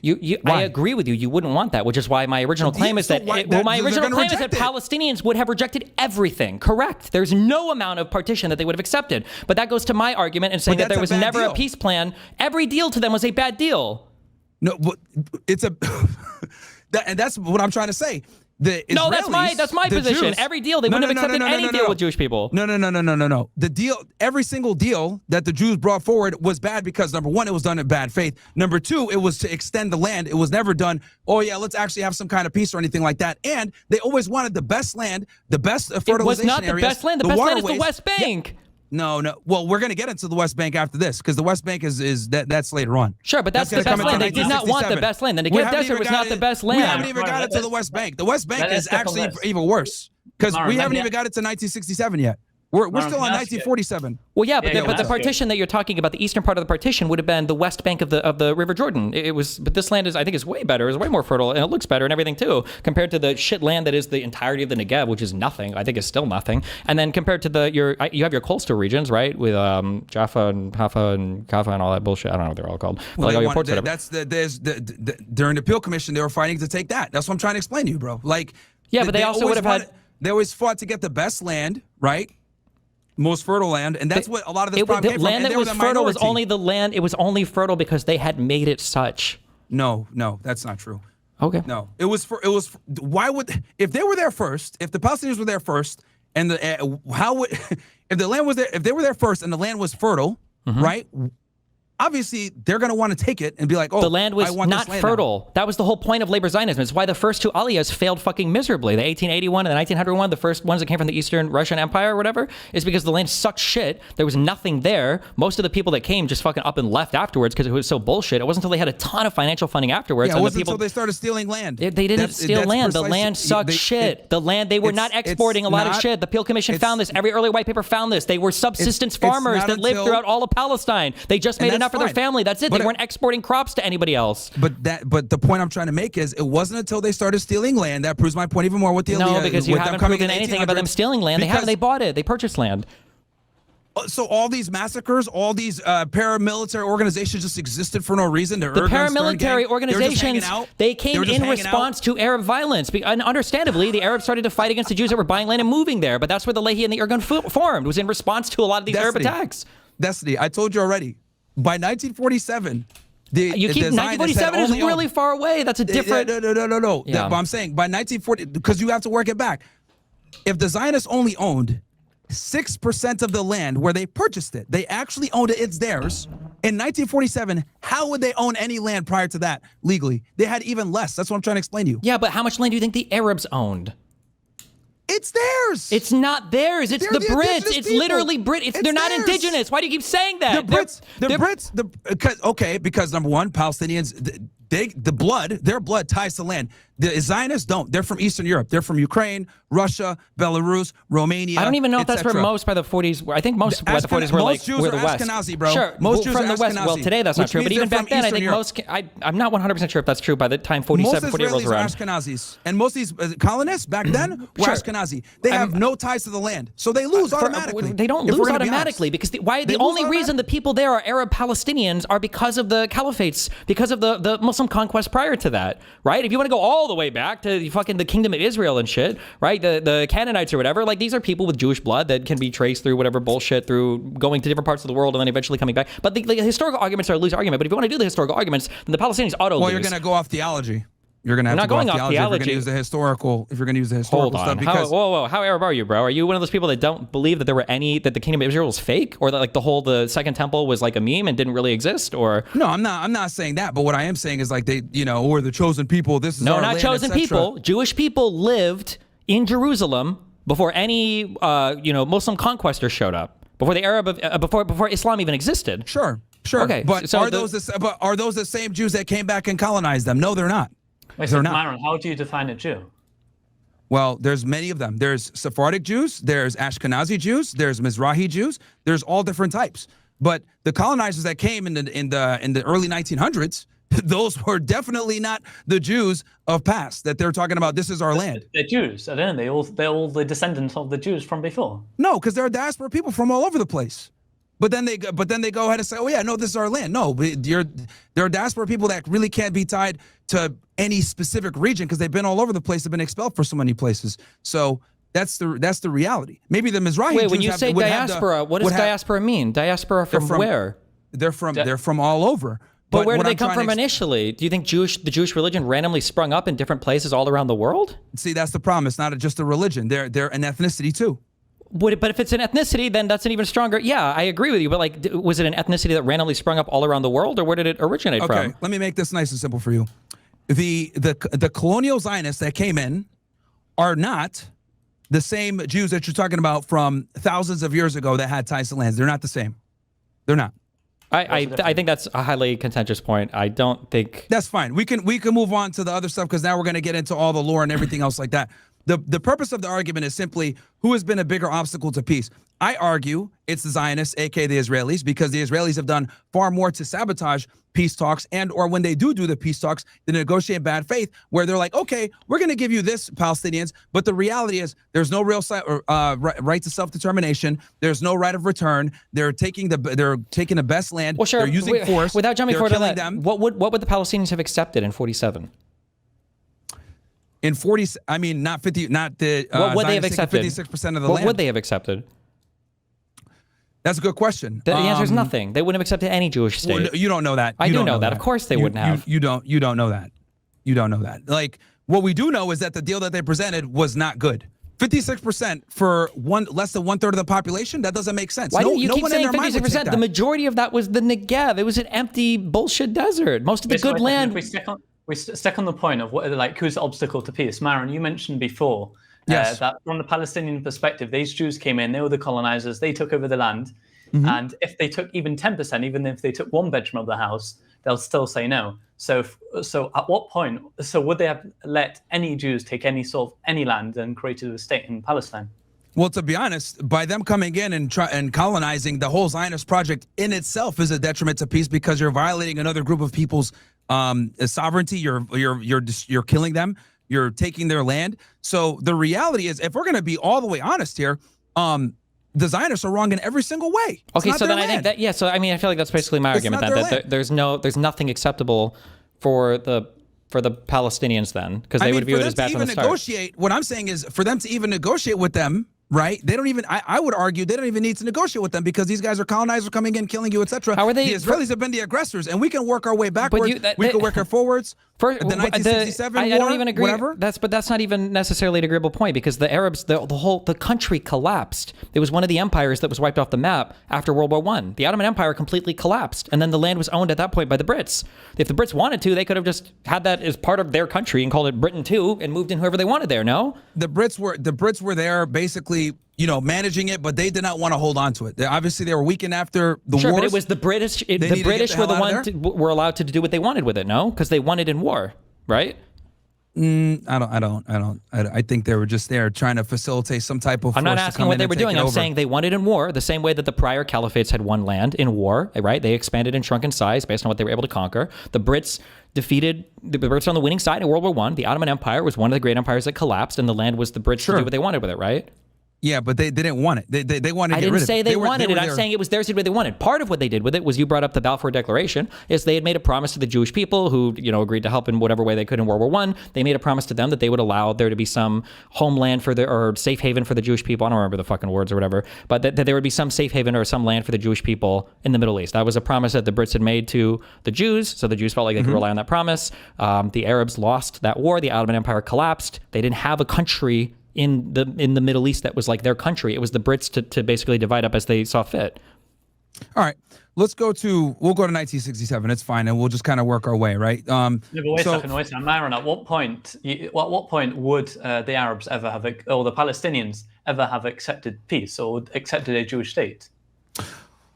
Well, I mean, you'd have to ask them. But what I'm saying is that every single deal that was proposed by the Israelis was either A, done in bad faith, B, not fair whatsoever, despite them being a minority, and them using force, etc. Like, nothing was ever actually worth signing or not worth agreeing to. Like, I don't think anyone with half a brain would have agreed to it. Even Israeli negotiators later on, when asked, hey, yeah, I wouldn't have agreed to that deal either. Like, whether it's the Oslo Accords, the 1967 UN Security Council 242, the Abraham Accords, the Camp David Accords, which didn't even involve the Palestinians whatsoever. I would argue the Abraham Accords in 2020 with Trump actually led to October 7th. And then we could fast forward all the way until last month or a couple weeks ago, where they bombed Qatar during the middle of negotiations. The reality is the Israelis sabotage every single peace deal, and then they lie and say, oh, no, the Palestinians don't want peace. When in reality, you got people like Benjamin Netanyahu. The closest we ever came was maybe the Oslo Accords, I would argue. Maybe that came the closest. But what did they do? They assassinated Yitzhak Rabin. Who did it? Someone from the Likud party. Who's they? The Israelis. Yitzhak Rabin was assassinated by a member of the Likud party. By a radical Zionist. Yes. By a radical extremist. That's precisely my point. And then who came into power after Yitzhak Rabin? Benjamin Netanyahu. Because even though Yitzhak Rabin didn't forfeit anything, he barely gave them anything. He just basically gave them the PLO, which was a scam in itself. Oh yeah, you could the PLO. We're going to give you the Palestinian Authority. Right? Wait, stop. We're going way too far. Okay, because we've said a lot of things that I disagree with up to this point. Yeah, but like, right? If you want to point out the fact that Rabin was murdered by an ultra radical Zionist, that's fine, sure. But Sadat was also assassinated as well, and Arafat felt like he would have been assassinated if he ever made any peace with Israel. So that doesn't matter. The Camp David Accords in 1978 are a joke. They didn't even involve Palestine. They didn't even involve the Palestinians in it whatsoever. Because it wasn't about the Palestinians. It was a peace deal between Egypt and Israel. Yeah, no, but it's used all the time as like, oh yeah, us negotiating peace. But the reality was just an agreement between the Egyptians and the Israelis to facilitate, get the Sinai Peninsula back, etc. Yeah, it was it was a massive undertaking. It was the first peace deal between Jews and Arabs ever, right? Yeah, but people market it as if it was a deal that benefited the Palestinians. It only hurt the Palestinians. No, I don't think help them whatsoever. I don't know who markets it that way. It doesn't benefit the Palestinians. All the it just time, benefited.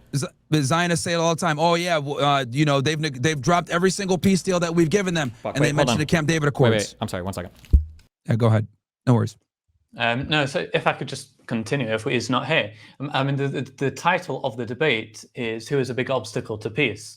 And what you're saying is that you're not sure if the Palestinians, anything that the Zionists presented, the Palestinians wouldn't have accepted because the Zionists were doing it in bad faith. Yes.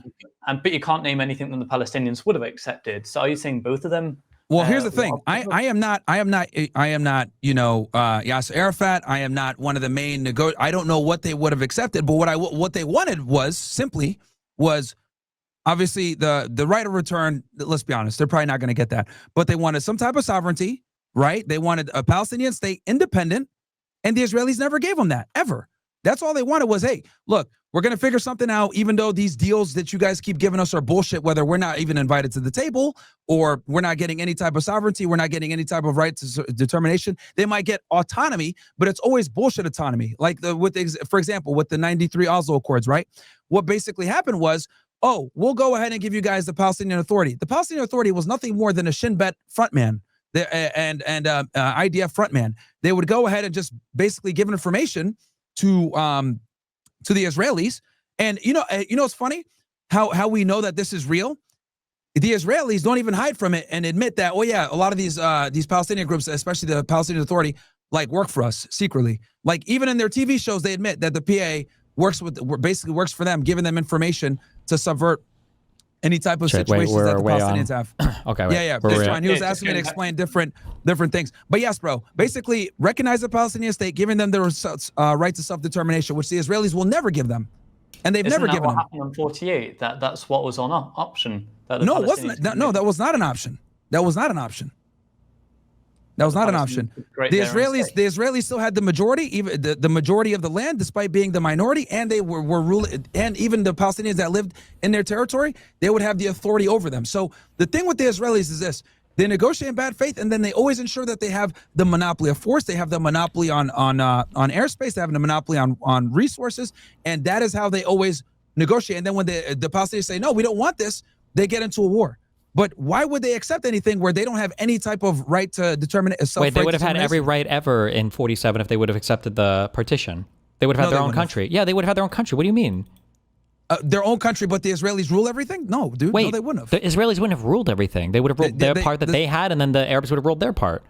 No, because the Zionists had the majority of the land. But it doesn't. But that's their state. The other land would be given to the Arabs for their state. It would be two states. Again, like I told you before. Wait. They would have been two separate states. That was the whole point of the partition. That's what partition means, is to divide. Okay. Yeah. Let's be clear about this. Okay. I said this before. I'll say it again.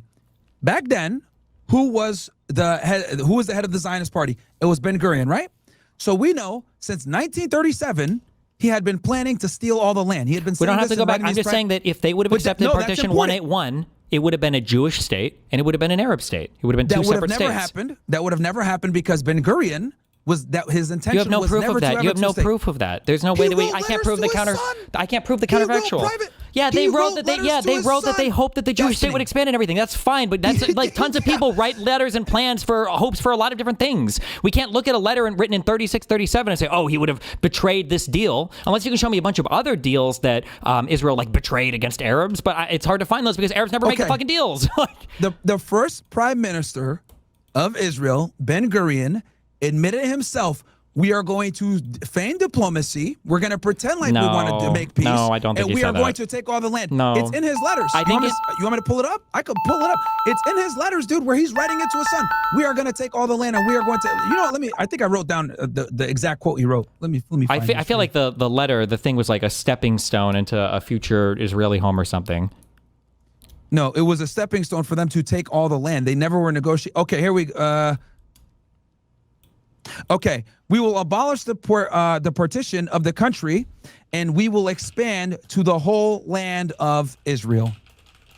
He wrote that to his son, and he admitted that the Peel Commission was simply to get their foot in the door to get legitimacy. Once they got that legitimacy, they will slowly start to take land, and then the numbers prove it, bro. 20% of the Peel Commission, 56% in the 1947 partition plan. Then in 1967, they wrote, "Oh yeah, we're gonna leave these territories." They haven't left them since. Because they ambiguously wrote the 242 charter, which they didn't write when they said the territory. So that allowed it for ambiguity, and they used that fucking word salad to their advantage, and they've held those territories since.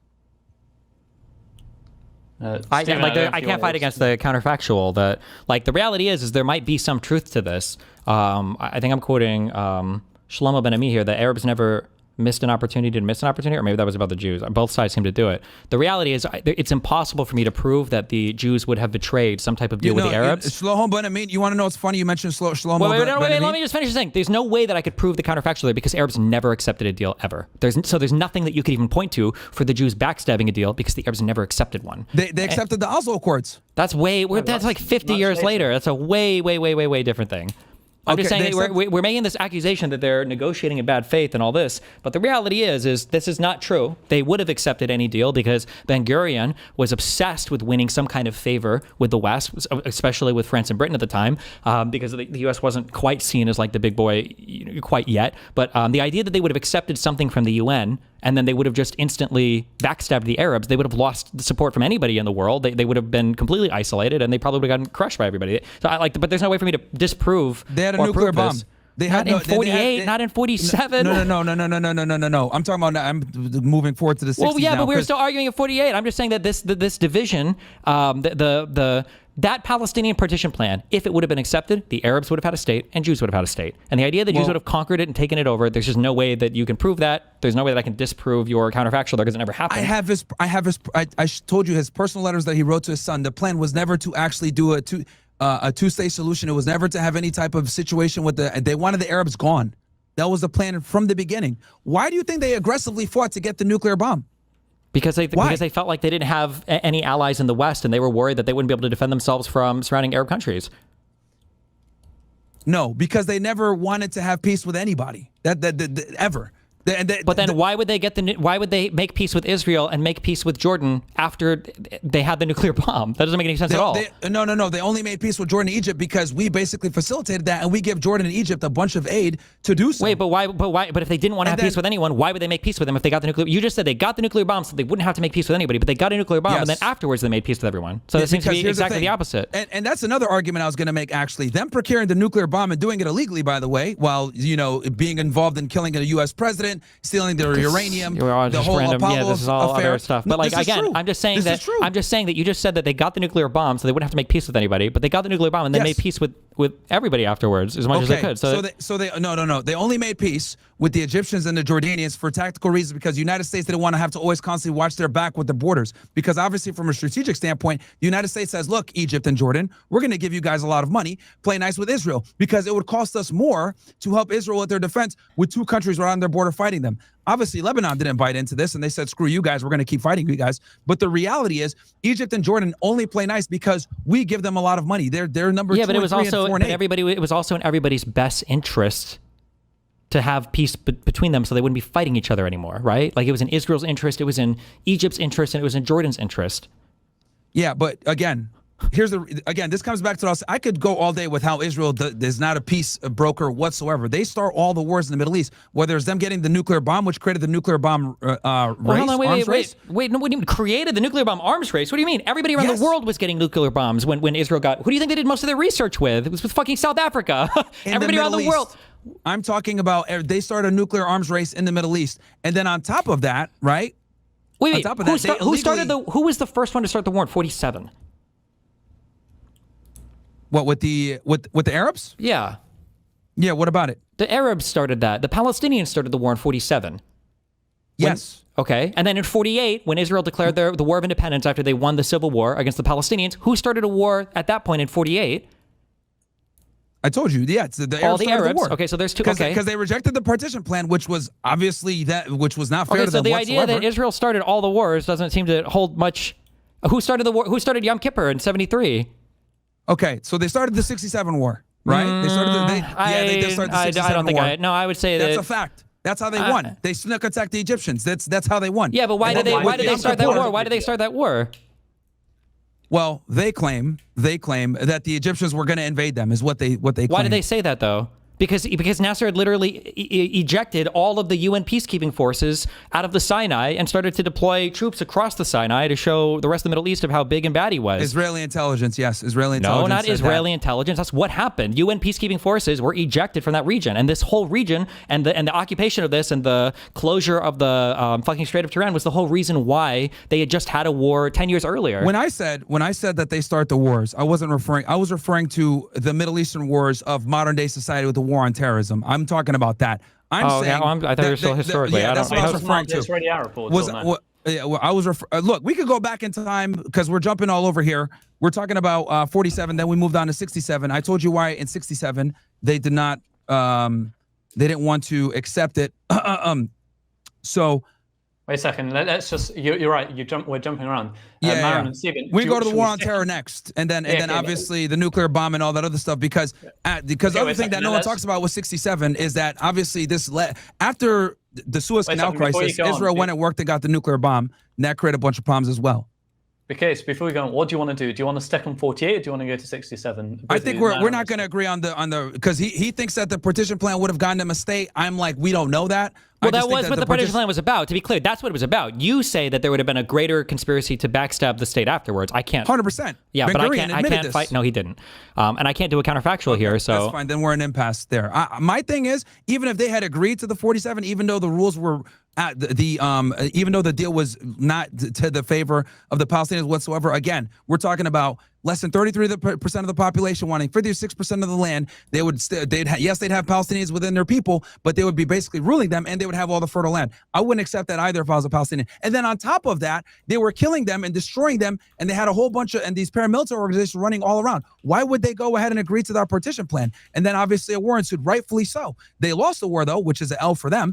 But the reality is we don't know how it would have went. But what my argument is, Ben-Gurion, who was the leader of the Zionist movement, admitted since 1937 that it was never about actually having a two-state solution. It was about taking everything over. And then if you look at the Peel Commission, he wanted 20%. Then you go to the partition plan, they wanted 56%. I mean, it only makes sense logically that they were asking for more land, and the leader said he never wanted a two-state solution. So I don't believe that the 47 partition plan would have led to a two-state solution. That's my position there. We can go to 67. Sure. I mean, that can be your position there. The reality is the Jews, nobody was happy with the partition plan when it was first suggested. The Arabs weren't happy. They intensified their civil war. The Jews weren't happy because they felt like they barely had any land, whatsoever. And part of Ben-Gurion as a politician, part of his way to sell this, because that quote, I think, comes from like a Jewish council meeting. Part of the way that he sold this to his people was basically like, hey, listen, right? It sucks right now, but we'll expand in the future. It'll be better in the future. This is a politician selling political words in order to get the Jewish people on board with accepting the partition plan. Now, you can make the argument maybe in the future that they would have engaged in some kind of offensive war to take territory, but I would argue that future behavior in wars seems to betray that. Even in 67, which we can go to, they begged the Jordanian king not to invade. They said, don't do this, don't attack us from the West Bank. It's not going to be good. And he did it anyway. And then that's how Jordan ended up losing their occupation of the West Bank to Israel. So I mean, we can say that Israel would have kept pushing for more land. Maybe they would have, but unfortunately, it's part of my argument, it's impossible to ever know that because Arabs never agreed to any deal ever with regards to Israel, which also gave Jews basically infinite, ability to continue to fight and take what they wanted, essentially.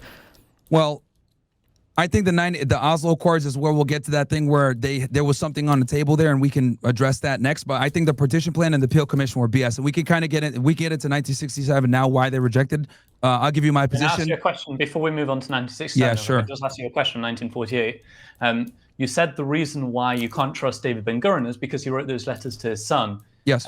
You also mentioned about Menachem Begin, that he was a terrorist, but he's the one that managed to do a peace deal with Egypt later on, quite a few years later on. So if someone had one mindset at one point, could they not have changed it and start doing peace like Menachem Begin did? Yeah, the only reason Menachem Begin did the deal with the Egyptians is because, again, the United States was involved, and the United States was like, look, you guys need to do some kind of peace with your neighbors because we don't want to foot the bill for all of your wars and all your conflicts. It was a strategic move by the United States to get the Egyptians to work with the Israelis. Okay, I mean, I guess we might as well. It didn't involve Palestine whatsoever. Yeah. The Camp David Accords was a scam. It had nothing to do with the Palestinians. It was and it's funny because Zionists always use that. It's not a scam. It's not. It wasn't supposed to have anything to do with the Palestinians. It had to do with Egypt. But it's marketed. I get Destiny. Me and you get that, right? Because we understand this stuff. I'm telling you that other people all the time when I listen to Zionists argue, they use the Camp David Accords as an example of Palestinians not accepting peace. They use it all the time. Wait, are you sure you're not? Wait. You guys get it. Are you sure you're not mixing up with the Camp David Summit? The 78 Accords. I'm talking about the 78 yeah, Accords. But there was also the 2000 Camp David Summit. We'll talk about that. Yes, we'll talk about that too. Okay. Because that was BS as well. Okay. Okay, should we move on to the Sixth Day War? Sure. Yeah. So with 67, right? So just so I can, I'm just going to kind of summarize my thing. So with the Peel Commission, right? We had the issues where you had hostile colonizers in there with their labor unions pushing out Palestinians, taking their land, etc. Even though Destiny feels like it's not their land, that's fine. But I'm giving their perspective, right? So Ben-Gurion enters into the Peel Commission in 1937 saying, look, we're going to go ahead and enter this with the perspective of we are going to be legitimizing because we are negotiating with these individuals even though we're colonizer invaders, and that's going to make us look legit. And then we're going to ask for 20%, which is what the Peel Commission wanted, even though they wanted the fertile land. And when he used private letters to his son, the plan all along was always to take the land fully. Then with the 1947 partition plan, they wanted, even though they were less than 1/3 of the population, they only owned 6% of the land. They wanted 56% of the land. Obviously, the Palestinians didn't agree to that either, and that ensued with a war later on because obviously they had the Irgun, Haganah, Stern Gang, etc. These gangs had been killing and destroying multiple villages all across, leading up to that partition plan. And obviously, they declared after in 1948 they declared their Real quick, independence. I'm putting it on speaker. I can still hear you. I just got to run grab it. Hold on one second. No problem. I'm recapping anyway, so you're good. And then May 15, 1948, obviously they went ahead and they were able to create their state, and that it created a war, right? Now we're going to get into, and again, even though people say the partition plan would have given them a state, I don't believe that because based off of the behavior by Ben-Gurion, right, where he started with 20, then he went to 56% despite being the minority, and we had those letters, we know for a fact that the goal was never to actually have peace. It was to take the land fully from the beginning. So that is my reasoning. Now, let's get into 1967. Obviously, this was passed after the Six-Day War, where they lost and they started this whole concept of land for peace, right? That's what leads into the 1978 situation. So here's the biggest problem with this resolution. It was not specific about which territories the Israelis would withdraw from. It was not specific. It just said they'll withdraw from territories. And then withdrawal of Israel armed forces from territories occupied in the recent conflict. That's what it said. That's not descriptive whatsoever on where they would withdraw. What are you reading from? Are you reading what, an Israeli proposal? That's actually from the English 1967 U.S. Security Council. It says withdrawal what he's reading from is this is Resolution 242 that commits people to creating some kind of place maybe for the Palestinians withdrawing from occupied territories. The one which with the word "the" wasn't involved. Yes, there's a debate over it because the French version of this did include it and the English version didn't or whatever, and so people argue over what this meant. And the Israelis ran with the French or the English version that didn't specify which territories. This is very important. And then one of the people that wrote this, Lord Garridon from the UK, admitted that they didn't put the there on purpose. So, I mean, that shows that there was never really an intent. And at this point, just so you know, when 1967, this is when they had the most land. This is when they were one of the most powerful. This is why they pursued the nuclear bomb right after this. So there was never an intention to actually come to any type of deal. The goal was to prolong for a period of time, control the territories, get the nuclear bomb. Once you get the nuclear bomb, people can't do shit to you. And they were able to do this later on with the Yom Kippur War. That's what saved them in the Yom Kippur War was the nuclear bomb. So that didn't save them in Yom Kippur at all. What saved them was the fact that America started to replace hardcore all of their losses, I think, on day 3 into the war. But the nuclear bomb didn't help them at all. Why did we come in and save them? Destiny, why did we come in and save them in 73 then? Because they were our ally there during the Cold War. We were interested in, because the Soviets were supporting the other side, and we were interested in having a foothold there on the Israeli side. And Israel was kind of like the U.S. entry point into the Middle East. No, I'll tell you why. Because the PM, Golda Meir, called Nixon and said, if you don't go ahead and give us this airdrop and you don't support us, we're going to drop a nuclear bomb on these guys. And obviously after World War II, no one wanted to see a nuclear bomb dropped again. The Israelis telegraphed this and Soviet satellites saw it. That's how they knew that they were going to drop a nuclear bomb on them. The only reason they survived the Yom Kippur War, because they were losing, because they got a sneak attack back on them and got a taste of their own medicine. The only reason they didn't lose is because of American support and the fact that Golda Meir literally blackmailed Nixon with the nuclear bomb. They were going to drop the nuclear bomb, and that's why they're safe to this day. I don't think there's any historical thing that would support that. 100% true. That's not even a part of my argument here. But once again, I'm just saying this to explain that all of this was posturing so that they could get the nuclear bomb. Now, we can go ahead and have a debate whether, they're involved in killing JFK or whatever. That's fine. We don't have to even have that debate. But what I will say is this. JFK actively fought against the Israelis getting a nuclear bomb. Everyone in his administration was told about this. I think it was Eisenhower that was before Kennedy, and they warned him that they were trying to get a nuclear bomb, and if they get a nuclear bomb, it's going to set off a chain reaction in the Middle East. And the Israelis, when it got the nuclear bomb, Ben-Gurion stalled for months. Wait, how would it even start? How many bombs did they even have made at that point? Like one? They had a few. They had a few at that point. What would the chain reaction even be? Well, if you get a nuclear bomb, everyone else in the regions want to get a nuclear bomb. That's going to create a problem for the United States. That was Kennedy's biggest fear, was creating a nuclear arms race in the Middle East. That's why he told Ben Gurion, we need nuclear inspections, and Ben Gurion lied to him for several... I don't understand. If we were trying to avoid that, Israel got a nuke, though. So it seems like that would have been... Wouldn't the better thing have just been to let them get destroyed by the Arab states? No, they stole the nuclear stuff from us, is what I'm trying to explain. I think most of their testing was with South Africa.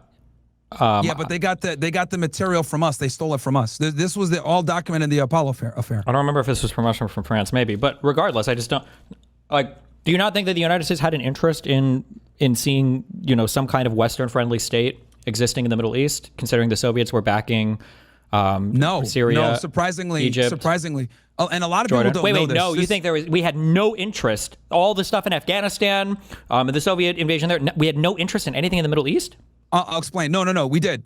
But Kennedy wanted to have peace with the Arabs. He did not want to go ahead and just arm the Israelis and How give can them you a have bunch of peace weapons. with the Arabs? They were backed by the Soviets completely, bought and paid for. There's no way they would have just agreed to peace with the United States. It doesn't make any sense.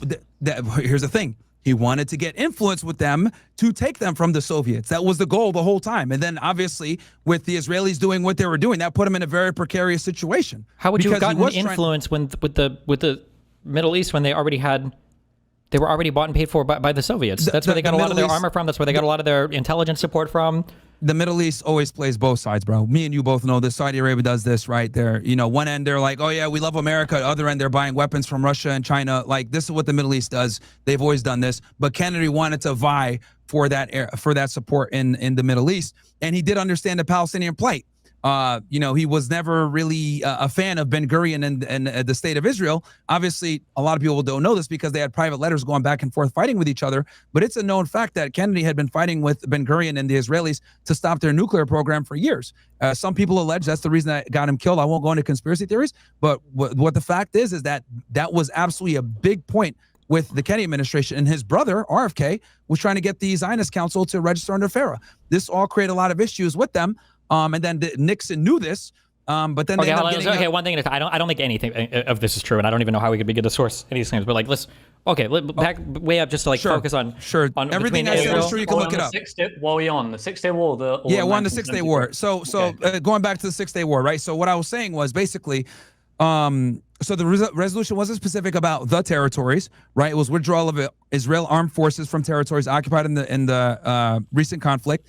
Versus the French version did say the territories, right? The Lord Caradon from the UK admitted that there was a lack of and they did this on purpose. Israel put loopholes like this in charters all the time for decades. Joel Singer, an Israeli legal advisor, admitted to this as well. That Okay, why are you bringing Can I up? just finish? Well, why are you bringing up 242 here? I'm just trying to. What is the? No, we're talking about 67 now. We're off 47. But when you're bringing up the territories, this is the wording that was used for Resolution 242 that came at the end of the 6 Day War. But this wording is only brought up when people are attacking the idea that Israel fulfilled their obligations to Resolution 242 in 79 when they made peace with Israel, because Israel said that its obligations had been fulfilled because they had returned Sinai, which was a conquered territory, it was an occupied territory. That's why people bring up this, theoretically, this difference in wording or the lack of the word the in the English version versus the French version for Resolution 242. So I don't know why 242 is relevant here for 67. Yeah, well, I'm referring to it with the Palestinians, and I'm saying that it's relevant because they purposely wrote it this way so that they can go ahead and get a whole bunch of shit done in the meantime, and not actually push towards some type of real resolution to buy themselves time. And then also, what else here? Oh yeah, and also another big Wait, I don't thing understand. Hold on, wait. In 67, Jordan pushed through the West Bank through Jerusalem to go into Israel after Israel bombed Egypt, right? You're saying after the 6 Day War? The Israelis won the 6 Day War. I'm saying that I'm saying on, was it June 6th? I don't remember. June 2nd? June 4th? Yeah, it was June. Yeah, it was like June 6th. Yeah. June 4th, June 6th. Israel bombed the Egyptian airports. And then Nasser communicated to King Hussein that the airplanes that were flying back to Israel, they were actually his planes, his bombers. And then the Jordanian king readied his army to invade Israel. I want to say Moshe Dayan, I think, was the Minister of War, whatever this point, was communicating with the king and saying, hey, don't do this, don't invade us. And he said, I think the quote is, the die has been cast. And then they invade, and then Jordan loses that invasion miserably, and that's when Israel conquers the West Bank. That was in response to Jordan attempting to invade, okay? So then they get the West Bank there from Jordan. They get the Gaza Strip, I guess, in the Sinai from Egypt during that, and then I think they get... East Jerusalem from Jordan. Well, sure. I mean, the whole West Bank, right? It includes East Jerusalem, right? And then the Golan Heights. The Golan Heights, yeah. Yeah, from Syria, right? But this is in response to fighting with all of these countries, right? Yep. Okay.